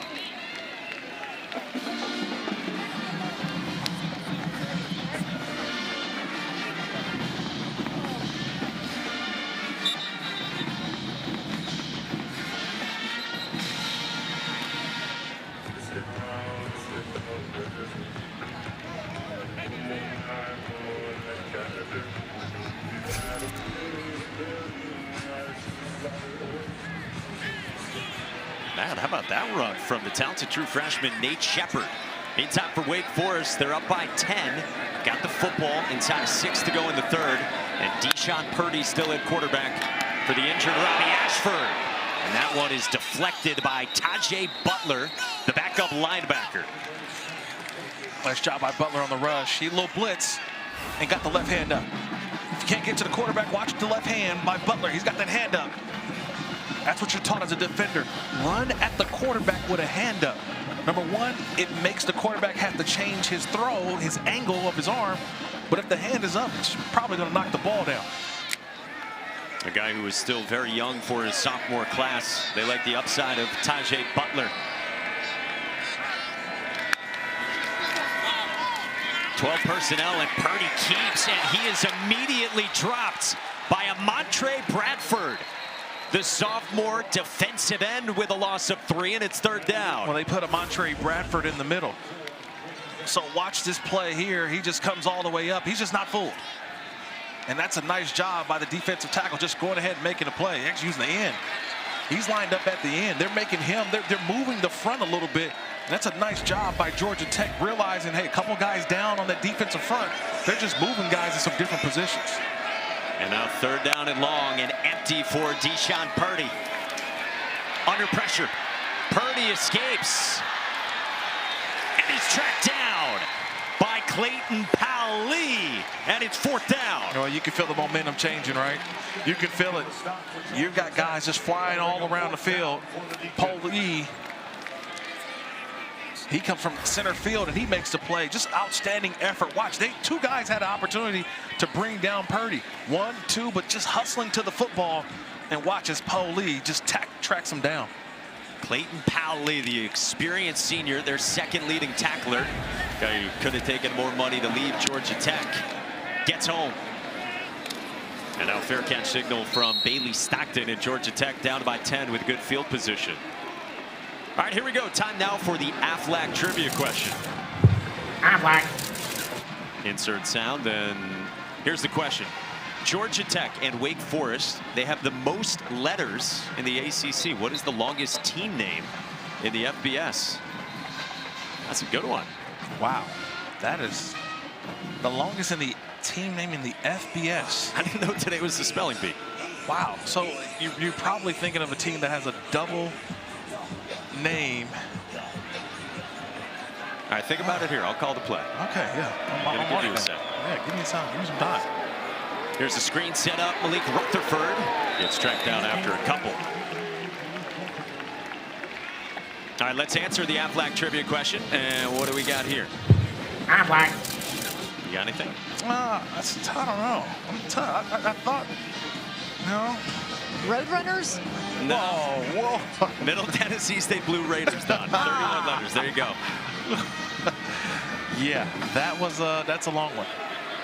Definitely, I'm going to use that at my next game at the house. You'll be ahead, I promise you. Oh, yeah, for sure. Second down for Haynes King and Georgia Tech.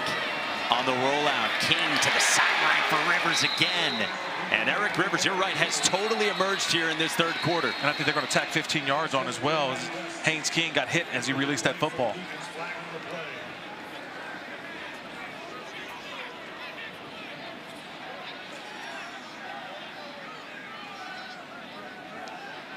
It might be on perhaps Gabe Kershke. He had the pressure. Personal foul, roughing the passer. Defense, 15-yard penalty added to the end of the run. First down. Yeah, watch number 10, Gabe Kershke, at the end, just kind of leaves his feet. And I didn't see much, but you're taught not to leave your feet in that. And when you do leave your feet, look what happens. And it's a nice job by Haynes King buying time and delivering to his best target so far today, Rivers. Is that enough for roughing the passer in your mind? It's never enough, but anytime that you jump, Mike, where are you landing it? The head and neck area of a quarterback is always off limits, and in that situation, they're just trying to protect the quarterback. Fake it. King keeps it with a stutter step, and Haynes King keeps plowing forward. Gets to the 30 with an 8-yard pickup. So a couple good drives in a row for Georgia Tech in rhythm. Yeah, now you're looking at a different sideline. Remember earlier I said the Georgia Tech sideline didn't have that same bounce. It's a little bit different over there now for the Yellow Jackets. King pulls it and churns for some more yardage. He gets hog-tied by Dallas Afalava, and it's all Haynes King right now. Yeah, Langston Hardy had an opportunity, but he went for the running back and didn't hit the quarterback. So now Haynes King, the run game, really has come alive here in this third quarter. With 2.5 to go in the third. Haynes met right at the line of scrimmage. Nicely defended by the front of the Wake Forest defense, including Kershke. Yeah, Kershke's having a big game so far. He knew that going into this game, the defensive ends, right here, there's Kershke. He's right there, keeping his eyes upfield. Live action right side of your screen, and this is Haynes on the underneath, and he slipped free from Hazen. Gets it close to the line to gain, takes it to the 16, a yard shy. And here you are, 3rd and 3 or less. 3rd and 3 or less, who gets the football? Haynes King, he's 9 of 9 on 3rd and 3 or less when he runs the football on 3rd down. You asked him about it this week. Haynes King said, I messed with our running backs all summer. I talked some trash. I don't want to talk trash if I can't back it up. He knows he's the guy that very often converts in these short yardage scenarios. Keeps it again with a lane. And a first down, Haynes King. You got to back up the talk. 10 for 10. It's like shooting free throws for Haynes King. Watch the extra blockers in front. It's the fake to Jamal Haynes that gets the linebackers out of. The linebackers flow over the top. So when the linebackers flow over the top, that's just an easy downhill run for Haynes King with nobody at the second level. So the hands on the hips for Haynes King as well. This is when Buster Faulkner gets what he calls a smoke break for King. Just an easy handoff to Malachi Hosley. Takes it down to the 5, where it's not a read for Haynes King. There's no option to keep it. Buster Faulkner, in talking with his staff, calls them smoke breaks for Haynes King. I thought it was funny. He's got to get his guy the oxygen back. They don't have those oxygen tanks on the field during the series. So how do you get your quarterback to just calm down a little bit, catch his breath? That's how you do it. It's a design handoff. Another lengthy drive from Georgia Tech. The identity of this football team and this offense. King under pressure, back in the end zone, and a dangerous throw in the vicinity of Dean Patterson. King might have been just trying to get rid of that under heat. I think he was trying to get rid of it, but it was also a tired throw. You can look at this quarterback right now. Opening up late was, like you mentioned, was Patterson. But watch the quarterback the entire time. Not a lot of legs, just try to get rid of it. Big third down here, Mike. Big third down. Like gas. Slot right, Eric Rivers has been huge. Haynes King again with the touchdown. Gas tank running low. Haynes King digs deep, and it's a one-score game.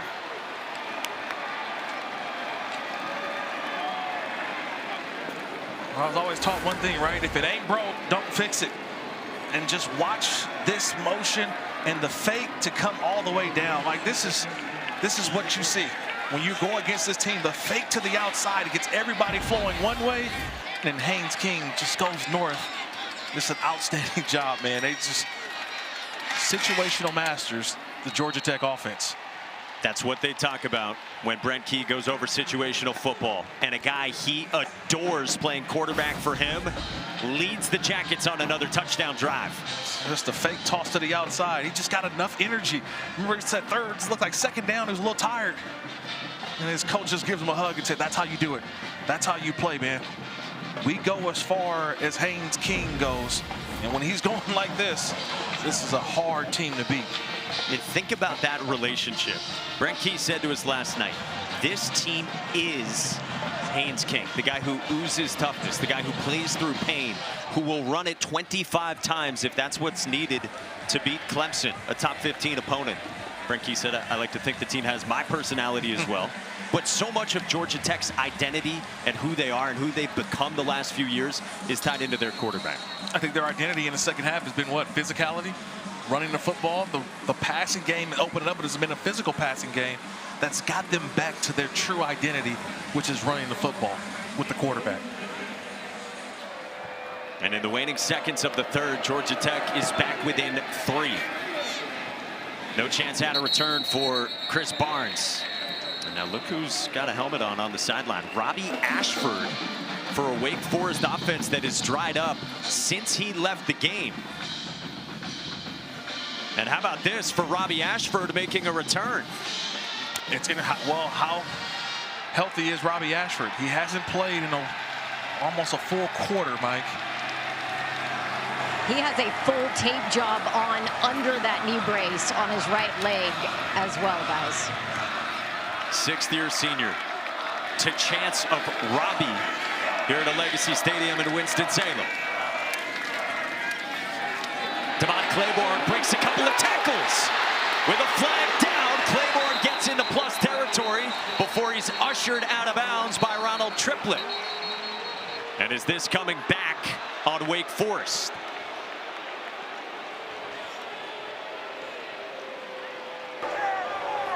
Holding. Offense number 8. 10-yard penalty. First down. They call that on Carlos Hernandez, the slot wide receiver, the transfer from Washington State. Yeah, I didn't really see much. I felt like Claiborne had got past where that block happened by the receiver Hernandez. It's right there. I think they got the wrong number is what it was.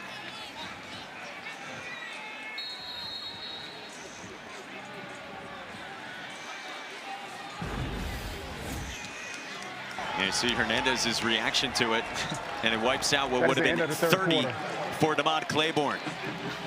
Well, Georgia Tech's offense has stirred to life. Haynes King, unsurprisingly, at the forefront of it. We go to the 4th quarter and a 3-point game after this in Winston-Salem.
Fourth quarter, Jake Dickert and Wake Forest have the lead. Dawn. Coach, 3-point game. Final quarter, you get Robbie Ashford back. What do you have to do as a team to finish? They're a good football team. We knew they were going to get their best in the second half and to calm down and get back to what makes us successful. We've been really good in the inside run game. You know, obviously it's tough to have a tough penalty there. And we just got to get back on defense. They're going to run the quarterback, and we got to find some answers. Thank you, Coach. Go Deeks. Donna screen gets blown up by Amari Harvey for a loss of 1. Nice job by Harvey, just reading it, going to go get it. That's an easy pick up there. That's what you're going to see from, I think, the quarterback Ashford. It's going to be quick throw. Does he have the ability to get out on some movement, play action, rollouts? Those are the plays we saw in the first half. Just want to see how healthy is Robbie Ashford early on. If I'm Georgia Tech defensively, I'm selling out for the running back. I want the quarterback run. Claiborne is the running back. Check down incomplete from Ashford. 3rd down and 16, and Wake Forest looking for answers offensively. Take a look at today's More Than a Home Team, brought to you by Cracker Barrel. And the home team, with Robbie Ashford in, really got cooking late first half. Without him, the 8 plays with Deshaun Purdy, only 13 yards. Yeah, the quarterback run was just really not an option. They were just trying to throw the football. But now with the quarterback Ashford back in the game, how do they give him enough time to make a throw down the field? Showing pressure. Bring 4. Ashford nearly slipped. Ashford directing. Past the line of scrimmage when he threw it to Falai. So this will come back. He was fully past the line of scrimmage. It's illegal if the entire body is behind the neutral zone when the ball's released. This was a few bodies. He just got lost on where he was at on the field. He threw that ball. There's a line of scrimmage is right there about the 21. He is full, about the 19, I'm sorry. And he's fully past that line of scrimmage when he threw the football.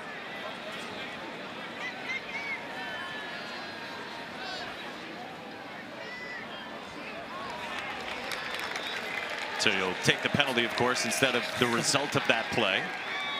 And that'll back up Wake Forest. And I think the bright spot for me was that just seeing Ashford getting out of the pocket, all right? Using some of that mobility and ability getting off. Offense number 2. 5-yard penalty from the spot of the foul. This penalty also includes the loss of down. 4th down. So it backs him up, and with the loss of down, it brings up 4th down for Wake Forest.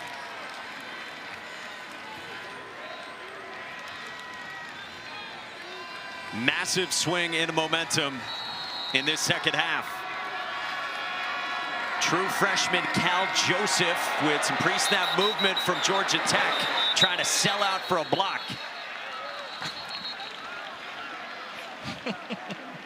I know this drives coaches crazy. Oh, man, it's 4th and 17. You're not going to block the punt, right? You're actually telling everybody, let's set up for a good return because we've got them backed up. Offside. Defense in the neutral zone, causing an offensive player to react. 5-yard penalty. 4th down. On Melvin Jordan, a rotational linebacker transfer from Oregon State. And that's just a lapse in focus right there. Watch the football. Let's set up for a return.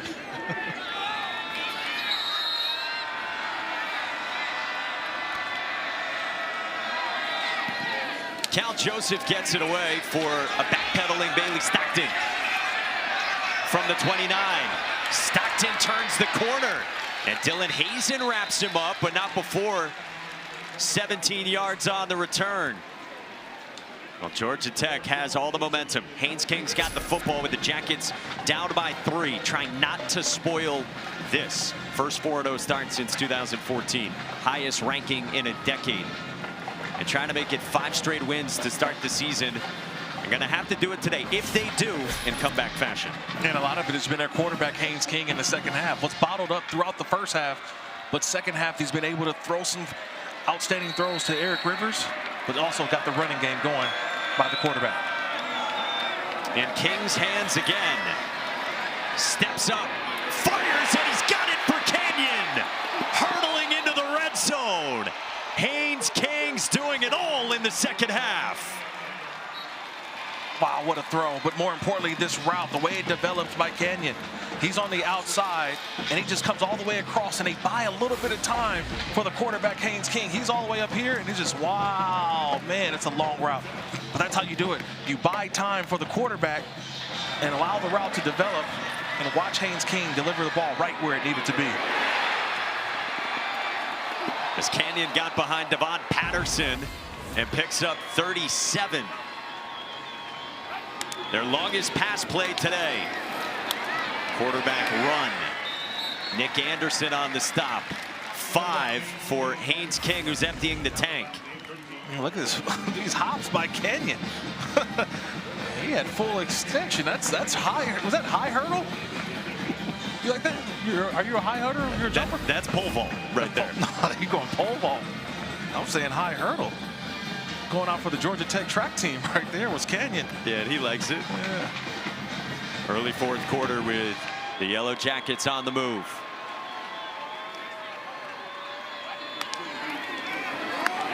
Design run. King cracked down by Kershke. First down and goal for Georgia Tech. Man, this is devastating for a defense because you know what's coming. You're in the red zone. And it's just the offensive line just pushing, and Haynes King is going to get the football. They get extra blockers around there. And you know what's coming, and you can't stop it. And this is quintessential Haynes King. Keelan Rutledge said earlier this year, Haynes King is as tough as a $2 steak. Hosley met by Newer Gatkuth from behind. I mean, this is what Haynes King has built his legend on in college football. He is a warrior. There's toughness all over the place, and he's leading him back. And you just feel the momentum shift, and you see the play style is different now. Remember, they went a little hurry up to start the third quarter. Now we've gotten to the fourth quarter. They've slowed things down a little bit, and they feel like they've taken the momentum back and now running the football. Kings run it 15 times for 92 yards. Make it 16. Net by Nick Anderson. Third down and goal. Can Wake Forest bow up here and halt Georgia Tech, who has been on marches throughout this second half? You assume 3rd and 4, 5 and goal, and you would assume, hey, they may be throwing. But that's not the mentality. That's not the identity of Georgia Tech. Mike, you know what I say. It's not about plays. It's about players. Keeping the ball in number 10's hands is what you do down here inside the 5. JT Byrne, the blocking tight end beside King. Fake the pitch. Follow Byrne. King with a push, but he's stacked up right around the 2. Langston Hardy in on the stop. 4th down and goal, and what a stop by Wake Forest. That's a huge stop. I'm looking at the sideline of Georgia Tech, and they've signaled for field goal. A little surprised. I can't be too surprised here. You got to take the points. You don't want to take the points off the board. But I love the play call. You get down there and 3rd down, 4 or more, and still you rely on Haynes King. Got you enough, but not enough for the touchdown. Aiden Burr has been perfect so far this season, including a make earlier today, you see, from 35. This from 19, and Aiden Burr ties this game at 20. Georgia Tech has scored on all 3 second half possessions with 17 in a row.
Welcome back to ESPN College Football, presented by Serve Pro. It was 20 straight points from Wake Forest. Now it's 17 in a row from Georgia Tech, with some Jackets fans who have made the trip to Winston-Salem, North Carolina, with Kirk Morrison and Don Davenport and our entire crew. I'm Mike Monaco. 20 all is our score, with about 10 to go in this fourth. Another touchback from Aiden Burr. We check in with Matt Berry in the studio.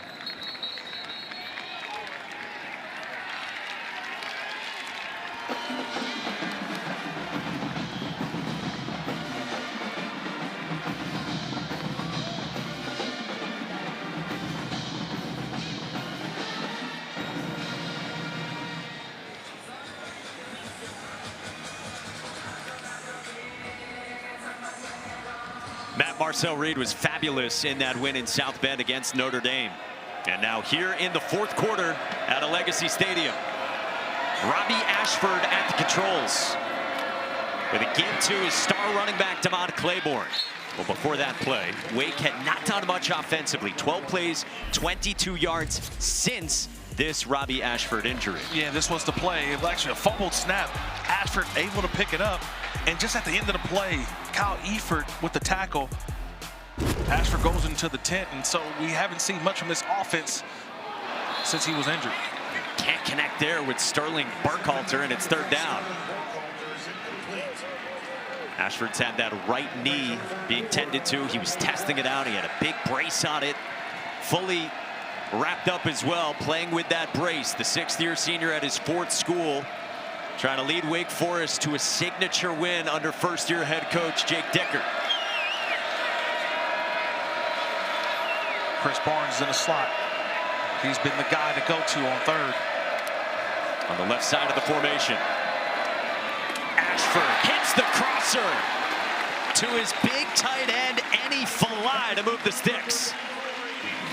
Nice job by Falai. He just comes up and runs this an in route and just keeps going. Realizes, wait, nobody's running with me. He doesn't stop and turn for the quarterback because he feels zone. He realizes, wait, nobody's picking me up, so this could be some man-to-man coverage, and a drop coverage from Georgia Tech results in the first down for Wake Forest.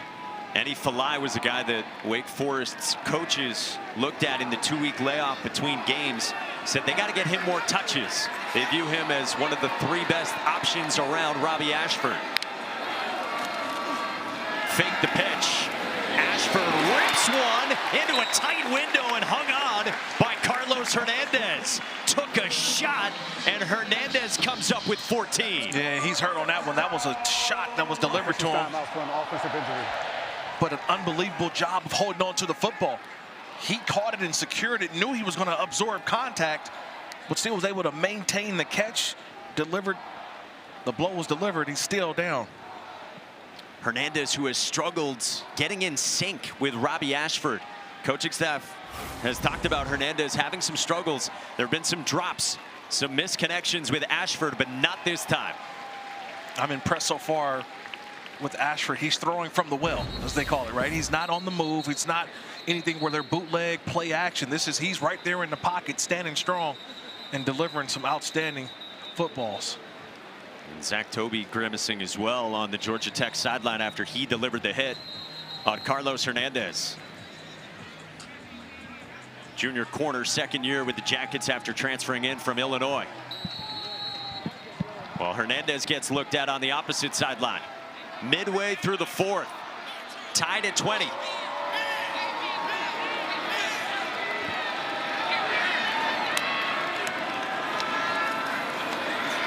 Ashford floats one, hauled in by Mays.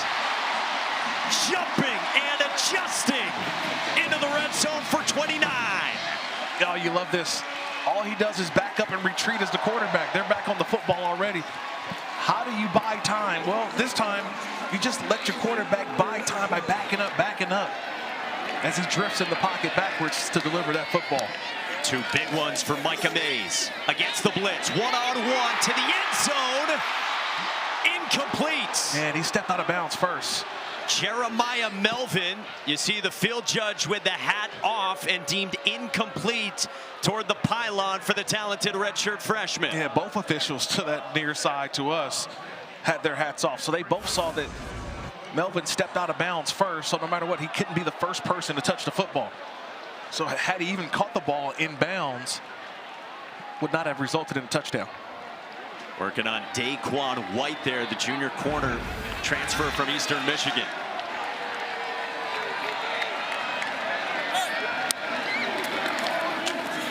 Damon Claiborne hops forward for about 5 or 6. Third down coming up after the missed connection to Melvin. It looks like he stepped out right about what the 2-yard line Melvin did. And both officials to that near side were all over it. They threw the hats down. Still an incomplete pass. Where do you go here on third down? And I'm always looking for Chris Barnes. I mean, I'm always number 10, who's in the slot. He's been the guy. And if it's not there for Barnes, the tight end, Falai, has also been there as well. Ty Clark's the running back. Pressure comes. Batted down. And fourth down coming up. Clayton Powell-Lee got a piece of it as the safety came on the blitz. Right, Blake Gideon, the defensive coordinator, the old safety himself, decides to dial up the safety blitz. That's a nice job by Powell-Lee. He waited at the right time and came with the pressure. Watch, it just comes in and just gets that hand up. And now Connor Calvert comes on from 27. Couple makes today inside 25. And the redshirt freshman off the upright and no good. Calvert with the hook draw, and we stay tied at 20. You just got to fight. You fight to the end. You hold and you bring pressure. That time the pressure went the opposite way of Wake Forest. No good.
slow start today for Georgia Tech in this game, but you got to remember this is their first road game in over a month. I got to spend some time with them this morning as they got ready for it, and it starts early, 7:45 a.m. wake-up call, monster speakers blasting rap music at 8 o'clock, team walk 8:15, led by Turbo Tim Salem, the special teams coach, and then you feed your body, give it fuel, 8:30, maybe some spaghetti for breakfast, guys. Special teams goes first. Quarterbacks coach Chris Winkie also wastes no time, went through coverages with the Qs while waiting for their turn to get food. Then it's chair drills, which is a walkthrough of every single play call you might hear today. And after that, headed to the bus. But it looks like, guys, maybe it just took the second half to wake up. That was an early morning. Great stuff, Don, who was embedded with them today. Georgia Tech with the football, tied at 20, and Jamal Haynes fumbles. Karan Prunty pounces on it. Wow!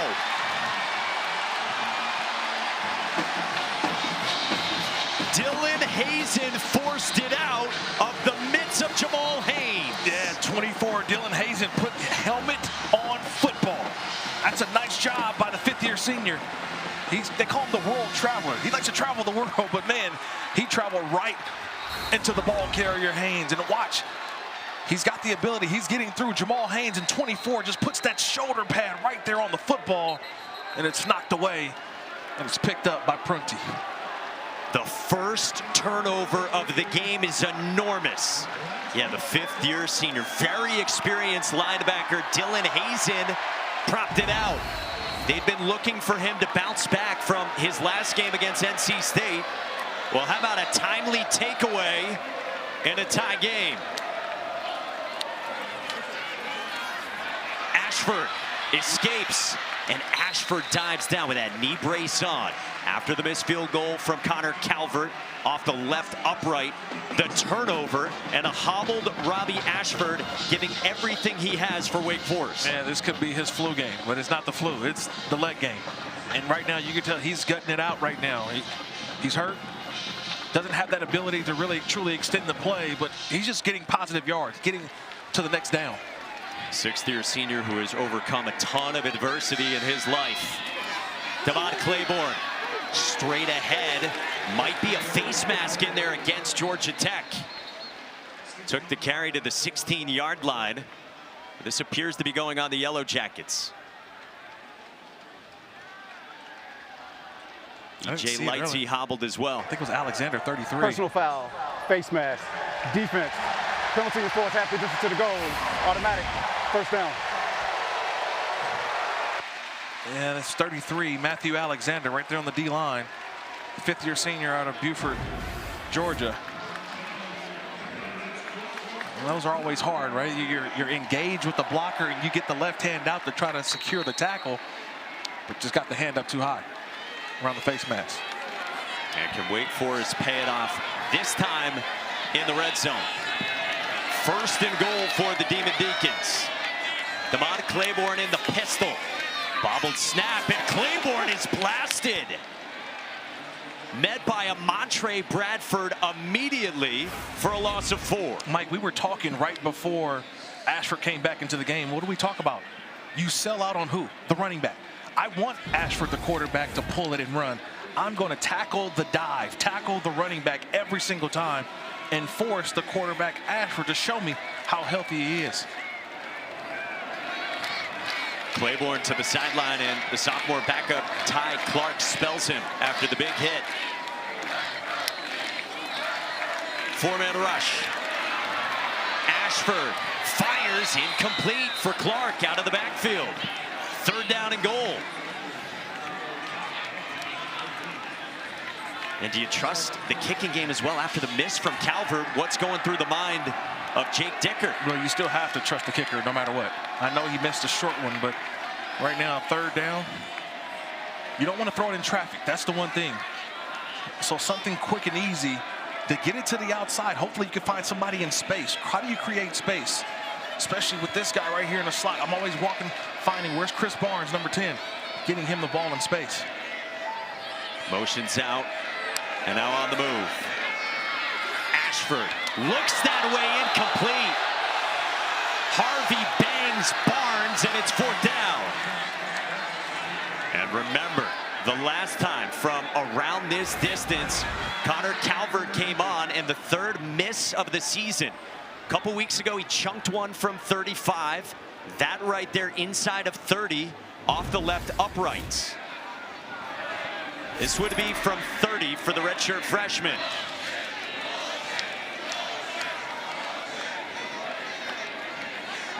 Would be a career long for Calvert. Trying to give Wake Forest the lead. Calvert atones, and the Demon Deacons have the lead on number 16, Georgia Tech. An exhale from Deke Nation. 5 to go. Wake Forest in front.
Introducing Verts. Swipe for news and highlights. Now available on the ESPN app. Georgia Tech can ill afford a slip up today. Wake Forest, meantime, looking for a signature win with its first-year head coach, Jake Dickert. Wake stirred to life in the second quarter, but then Haynes King and Georgia Tech did the same in the third and early in the fourth. Robbie Ashford, the Wake Forest sixth-year quarterback, playing hurt with a knee problem. And we've got a 3-point game with 5 minutes to go. Let's check in with Matt Berry.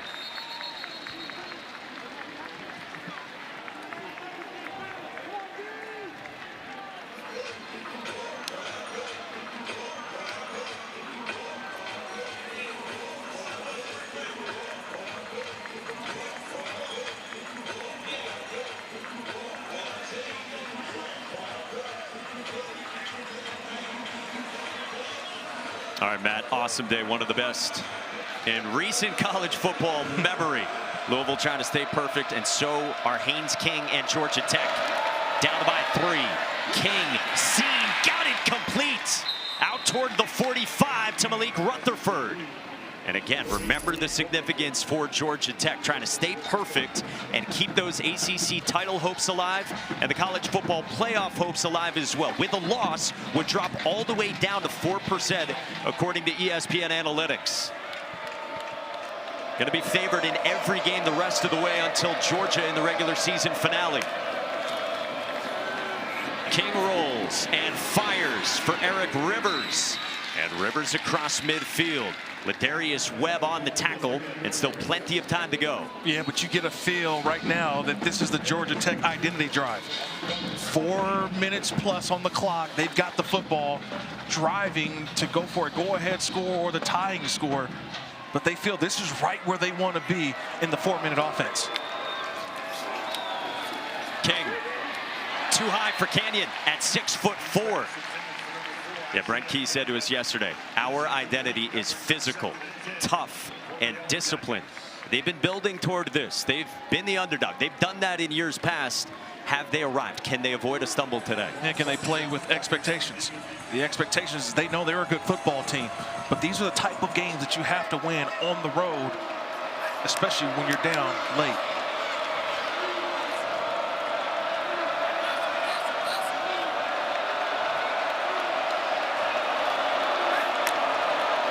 From the 46, King, deep shot, and he overcooked it for Canyon. Third down. A little miscommunication there. Canyon broke to the inside. That ball's thrown to the outside, just playing off the leverage of the cornerback to the outside. But this is 4-down territory, I think, especially this time in the game. 4:08.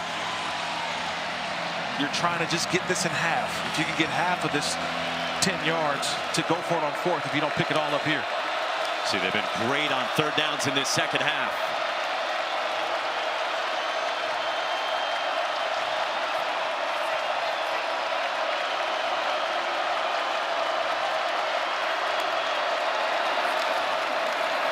King, sideline tight window, incomplete. Intended for Canyon again. And Ladarius Webb straps in. The fifth-year senior, he's on the outside and does a nice job of maintaining his leverage, playing back through the football, knocks it down. And Georgia Tech went up-tempo ahead of fourth down, and it prompts a Jake Dickard Wake Forest timeout. Timeout. Wake Forest. So the ball's at the 46. That's seconds. probably just outside of the range, maybe by 5 yards or so of the excellent field goal kicker, Aiden Burr of Georgia Tech.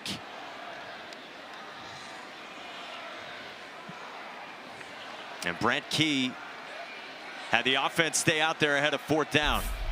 Remember, Georgia Tech has already been in a tight late game scenario earlier this year. This was a couple of weeks ago at home on the flats against Clemson. Game was tied in this case when Burr drilled it from 55. Yeah, I don't know if it's that same situation at this moment, right? Still too much time on the clock. You've got timeouts, but I do like the decision here to go for it. Or so we thought.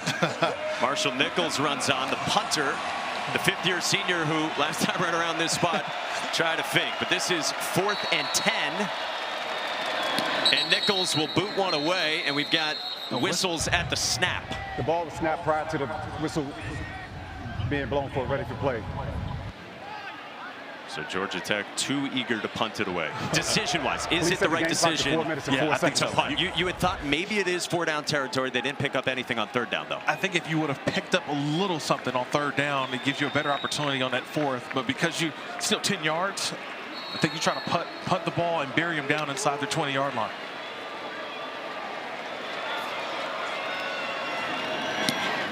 Nichols skies one. It lands inside the 5, and it is perfect. Down at the 7 on a beauty by Marshall Nichols with 3:55 to go. Our Week 5 ACC Network football lineup continues this afternoon. Boston College and Cal getting started right now in Chestnut Hill. Then we cap the night in Palo Alto with Stanford and San Jose State at 7:30. And remember, you can always watch on the ESPN app. Kirk Morrison, Don Davenport, Mike Monaco with you coming down the stretch. in Winston-Salem. Brent Key's team went down big earlier, but they answered here in the second half. Can they get a stop? Wake Forest with the football, up by 3 with 4 minutes to go for Jake Dickert's team.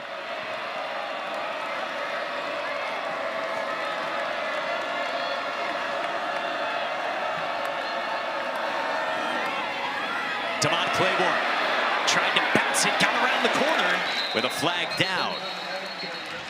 Ran it out to the 13-yard line. We got to check that marker on the perimeter. Holding. Offense number 79. Penalty enforced half the distance to the goal. First down. That's the talented right tackle, the Washington State transfer, Falili Faamoe. And that's costly as a drive starter. Yeah, Faamoe just got turned at the end. He's right here. Just watch how he gets hooked. He hooks the defender who kind of got up the field. See up the field and sees that last little hold as that defender had gotten already went by him. So it takes away 6 yards on the ground with Claiborne. Tight quarters for Wake Forest.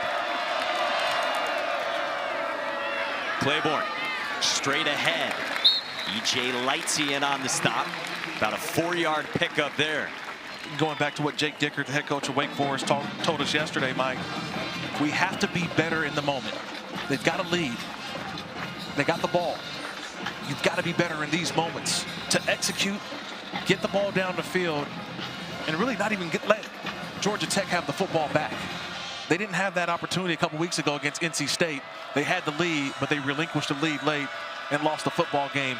They said that was a learning moment, and you see it right here. Can they make up for what they happened a couple weeks ago? And it looked like Brent Key was talking through the analytics of it on the sideline. 2 timeouts, remember, plus the 2-minute timeout. Boy, low snap, and Ty Clark gets dropped at the 10. So 3 yards there. Third down coming up. Amari Harvey the stop. Clock continues to roll here. Brent Key not going to use him yet ahead of third down. Big call here from Blake Gideon, D coordinator. Does he send a little pressure on Robbie Ashford, knowing he's kind of been immobilized a little bit? He hasn't been able to run, so he's been a stationary target in the backfield as a quarterback. If you're just joining us, the 6th-year senior quarterback Robbie Ashford hurt his right knee in this half. Left the game for a couple of drives and has since returned. On third down, he goes to the air, and Ashford into a window and hung on. Sawyer Racanelli's first catch in a Wake Forest uniform is enormous. And I'm asking how? How does he get this ball in there? Racanelli, fearless. He knew he was going to get hit, but watch the location of this football. It jumps right in there, and he takes the hit. You mentioned it, Mike. He had 0 catches coming in today, and maybe the biggest catch of the year.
Sawyer Racanelli is a sixth-year senior transfer from FCS Montana. He's more known for his work as Wake Forest holder, and he hung on through the hit of Kelvin Hill. Yeah, man, the biggest catch of the year.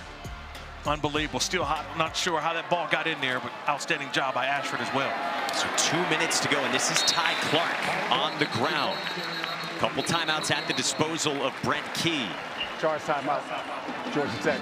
Their second. 30 seconds. Now, worth noting, too, it has been Ty Clark the last few snaps, not Damon Claiborne, the superstar running back for Wake Forest, who went out grabbing at his right shoulder. So the backup, Ty Clark, assumes this duty for Wake Forest program in year one under Jake Dickert, who has 8 straight losses, you see, against AP top 20 teams. Looking for a signature victory in this new era post Dave Clawson. Well, I mean, this will be huge. And right now, they're going to lean on this offensive line. Offensive line they talked about to us yesterday, that they just want reps, but they want these big-time reps. These are the reps that you dream of, Mike. These situations, under 2 minutes, trying to run the clock out. And then Robbie Ashford, the quarterback, been limping around. Hasn't really done much as these fans start to get ready. They feel the energy that Jake Dickert has talked about around here in Winston-Salem. It's a different energy right now. And can this offensive line push for a first down?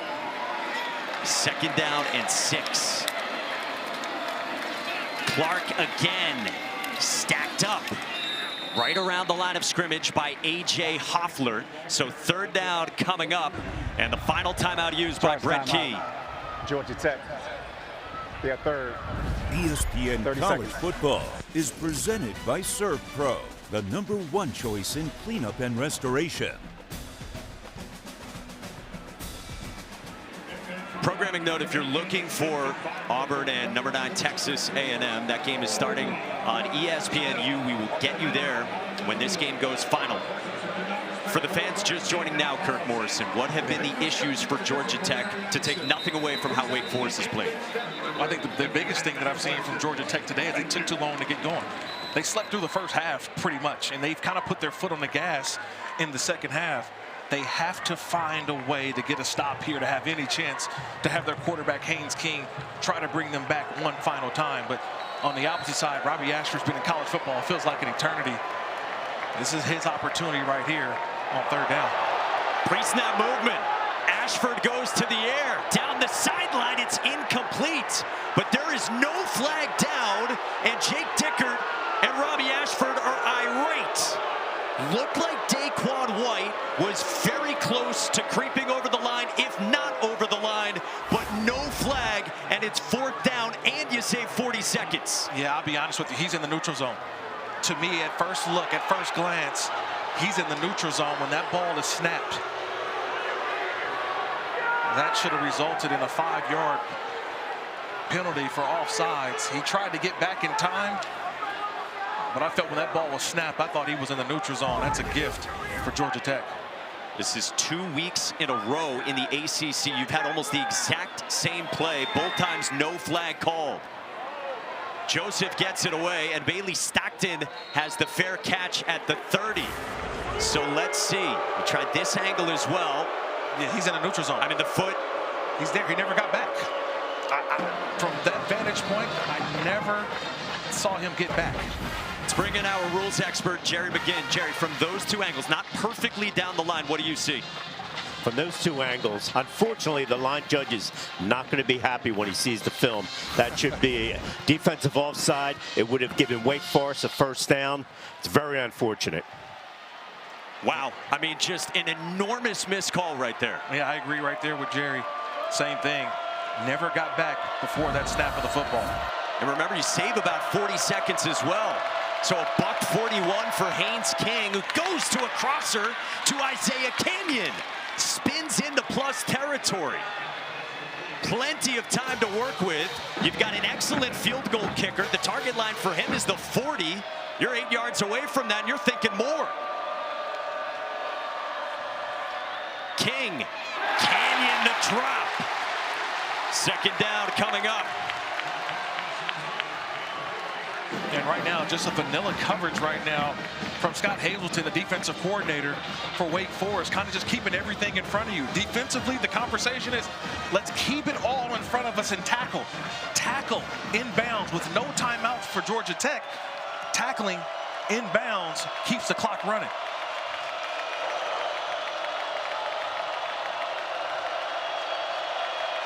Who is going to be the guy to step up? Where does Haynes King go with the football here? It's been Eric Rivers for the most part throughout this game. King, sideline, a lot of contact, incomplete. Prunty got handsy with Eric Rivers, and there's a flag.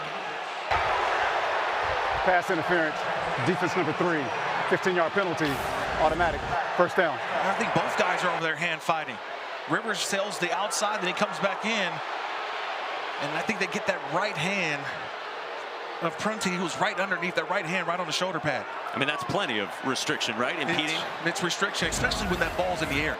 See, when the ball's in the air, he's restricting him from allowing him to get the reception.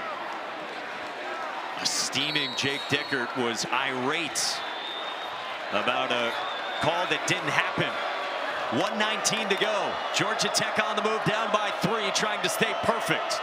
And I know you're thinking about playing pass for Wake Forest, but Haynes King still a big-time runner.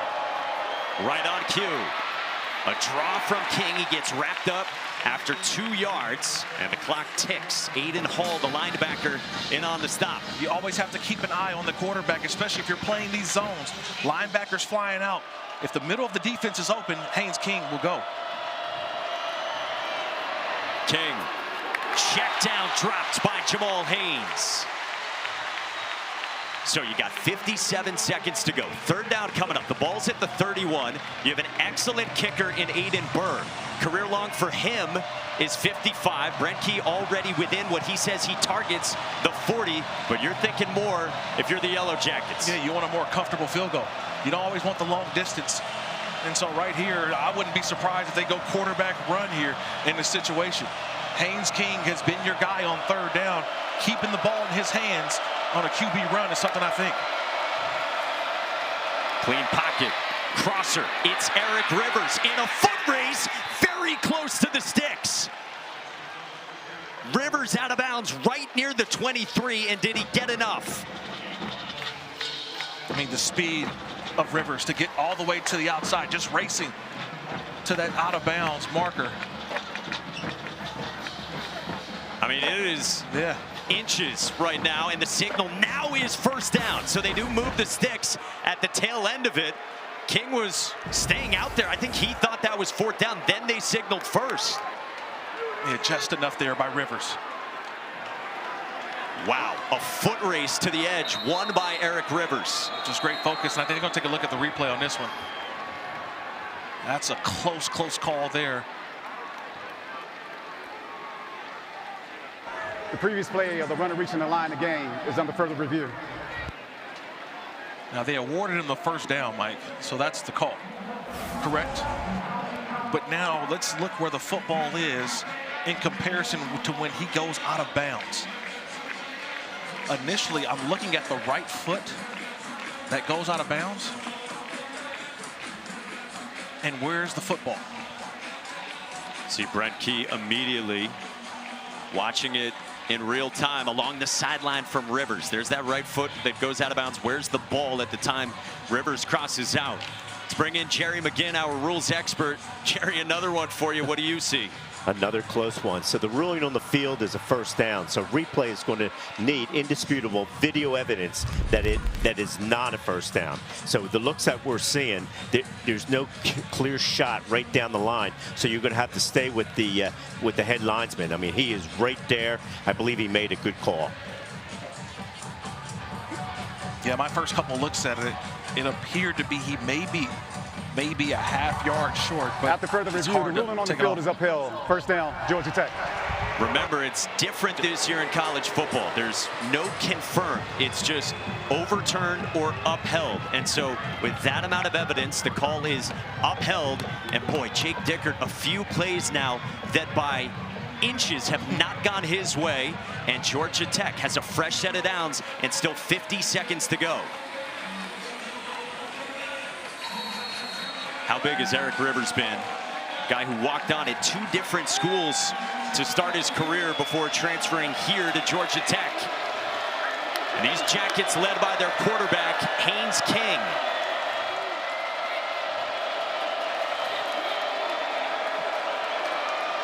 Dalen Gordon is coming in running back, and he carries the rock.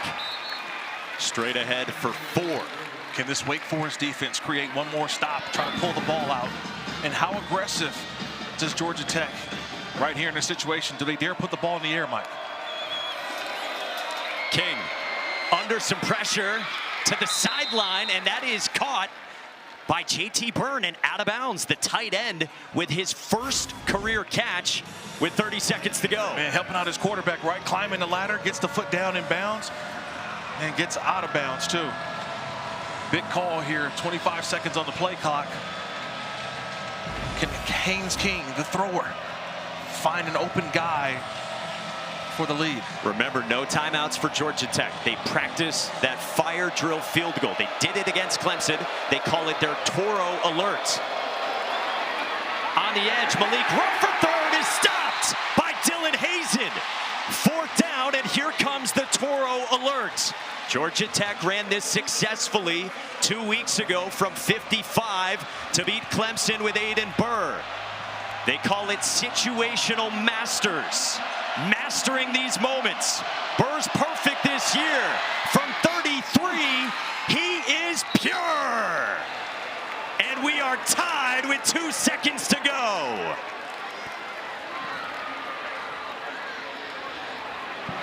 Just taking you right back to that sequence. That final sequence. They ran the football. They didn't put the ball in the air. And we take you back to this play on the last drive for Wake Forest. Daquan White looks to be across. They didn't call the offsides. Georgia Tech gets the football back. They drive down. And we've got a game all tied up at 23. I mean, this has been incredible.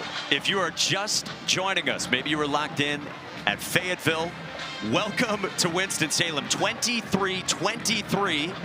Wake Forest student section was ready to storm, similar to what we saw a few hours away from here last night in Charlottesville, with Virginia taking down Florida State, and Jake Dickert with a couple of plays so close to a signature win in year 1 after taking over for Dave Clawson. And Brent Key's team trying to stay perfect. What a game this has been.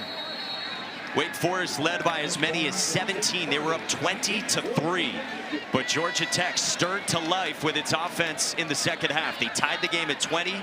We've exchanged field goals since then. And the final 2 seconds as Aiden Burr sends this one booming back toward Chris Barnes.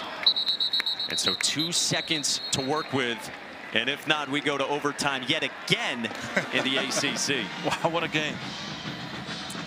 The first half was all Wake Forest, right? They go in, they feel comfortable with themselves, and then the adjustments that were made by Georgia Tech. More aggressive, more physical.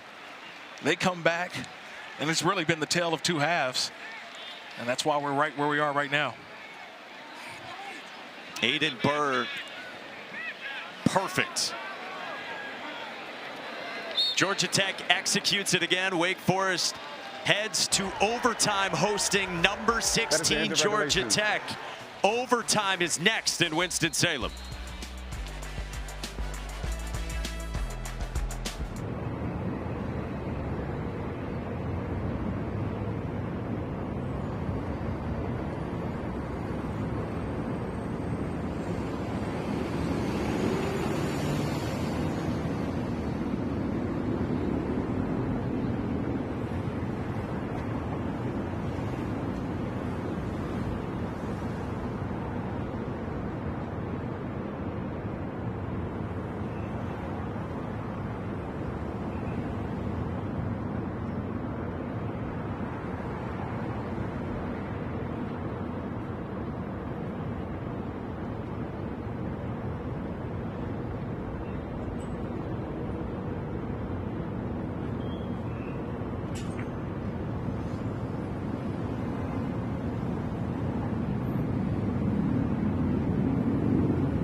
Welcome to Overtime, presented by Cheez-It.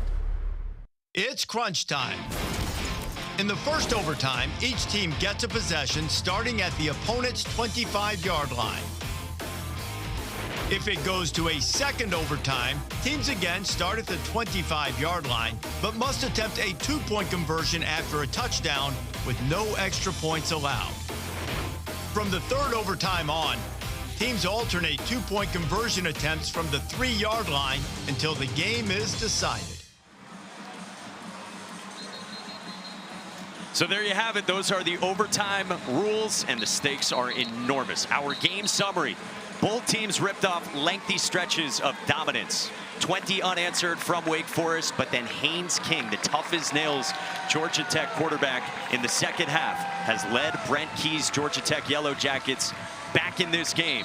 We've got overtime. First overtime game for Georgia Tech since last year, end of the regular season. That 8 overtime epic against a rival in Georgia. For Wake Forest, their first overtime game in about 1,100 days, 2022, against then number 5 Clemson.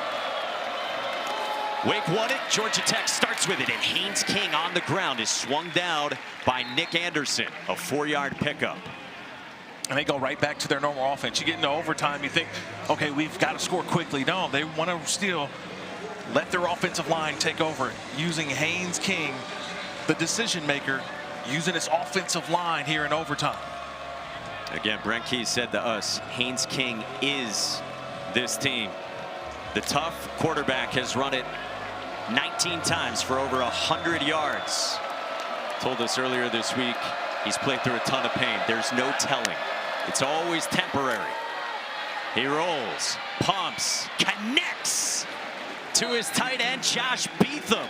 Only his 4th career catch, a 17-yard pickup. And a little surprise here, Haynes King usually would take off. He sees all that open green grass, but he keeps his eyes downfield, and he finds the late tight end streaking across the field. And now you get inside the 5-yard line, ball's at the 3, and this is Haynes King time. The King conversions, as we've said all week long, this is where number 10 keeps the football. A grinding running quarterback has blockers with him. Haynes King following JT Byrne gets wrapped up after 2, and second down and goal. You almost feel like they've got 3 plays, first, second, and third down, to let Haynes King find the right window to go through. Use the offensive line, bring in extra blockers. But who do you trust in this situation? You get down here, it's all about trusting the right players. And the right player is Haynes King. Brent Key has said, I've never met a tougher kid in my life than Haynes King. No surprise, they run him again. King, touchdown, Georgia Tech. Who else would it be but Haynes King?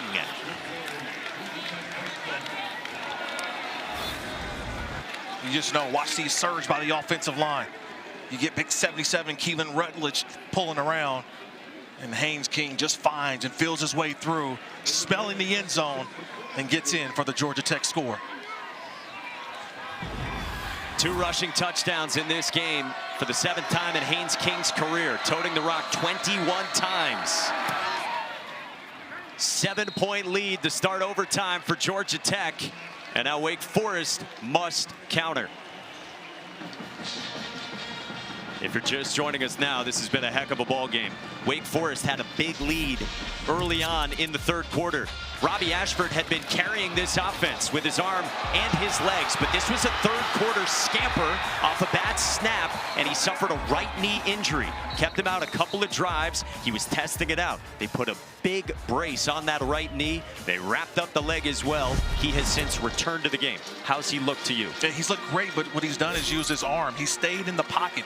Hasn't been making those plays that we saw earlier in the game, Mike, where he moved out of the pocket, bootlegs, waggles. Can he maintain himself in the pocket and deliver the football? 6th-year senior at his 4th school. With a stud running back in Devon Claiborne. Breaks a couple tackles. Claiborne to the pylon. Touchdown.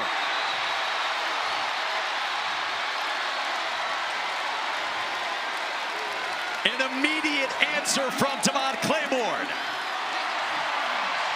And Claiborne still down at the corner of the end zone. But what an unbelievable effort by Claiborne. You said he was banged up a little bit, and so he still finds his way back in the game, and he makes an outstanding linebacker miss. Kyle Eford had the wide open tackle on him, and he missed him at the line of scrimmage. And Claiborne smelling the end zone. That's a touchdown. And look at this for Wake Forest and Jake Dickert. For now, the offense is on the field.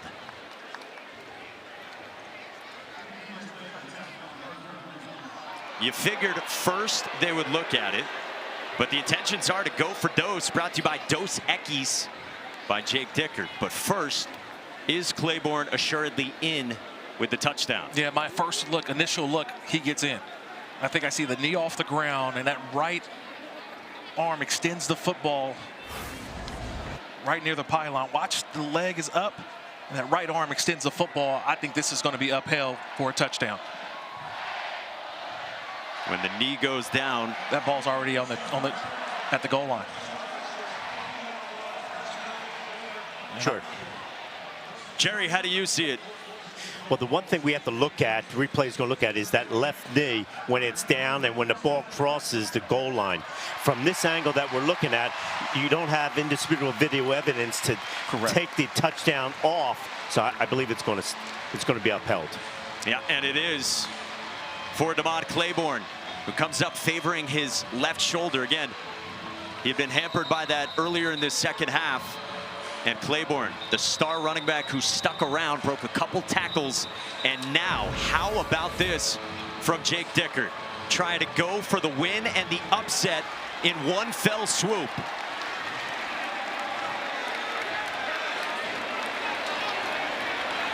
A new era of Wake Forest football. Dickert's first year on the job and going for it all here in Winston-Salem. So Claiborne out. So the running back is the physical, tough-minded backup Ty Clark beside Robbie Ashford.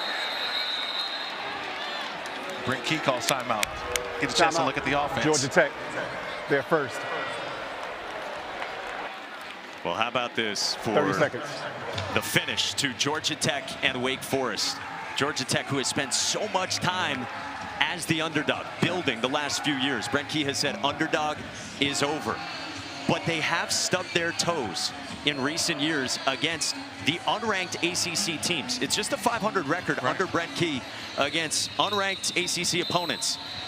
And now an upset bid for Wake Forest, and trying to go for it here with a storming looming. Yeah, no longer is Georgia Tech the hunter. They're the hunted. No longer. So they have to go out and play to that standard. And today, Wake Forest has played one of their best football games so far. And now with the opportunity to walk it off. Wake Forest has only tried two two-point conversions this year, both in a blowout win 3 weeks ago against Western Carolina. Robbie Ashford trying to win it for Wake.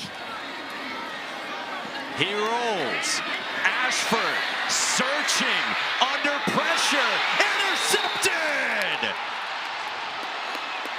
Clayton Powell-Lee picks it off, and Georgia Tech survives.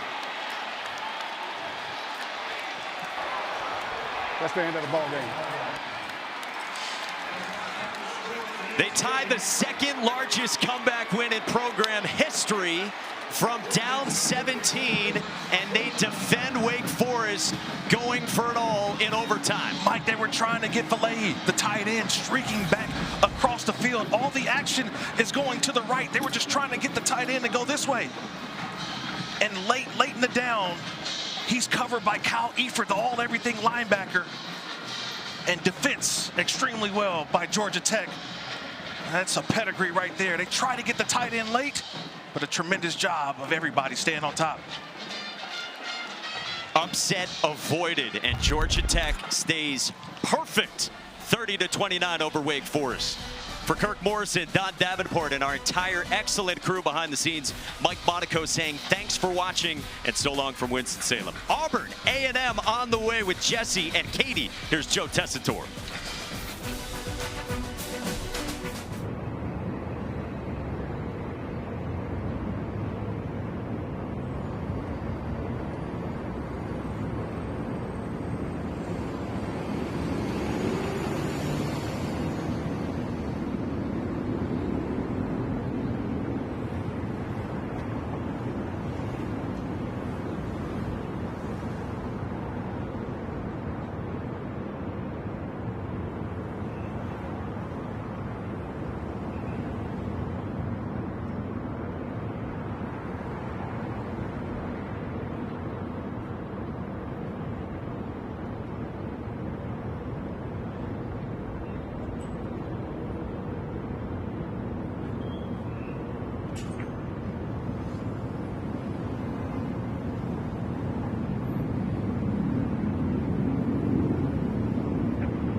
trust each other, take it one play at a time.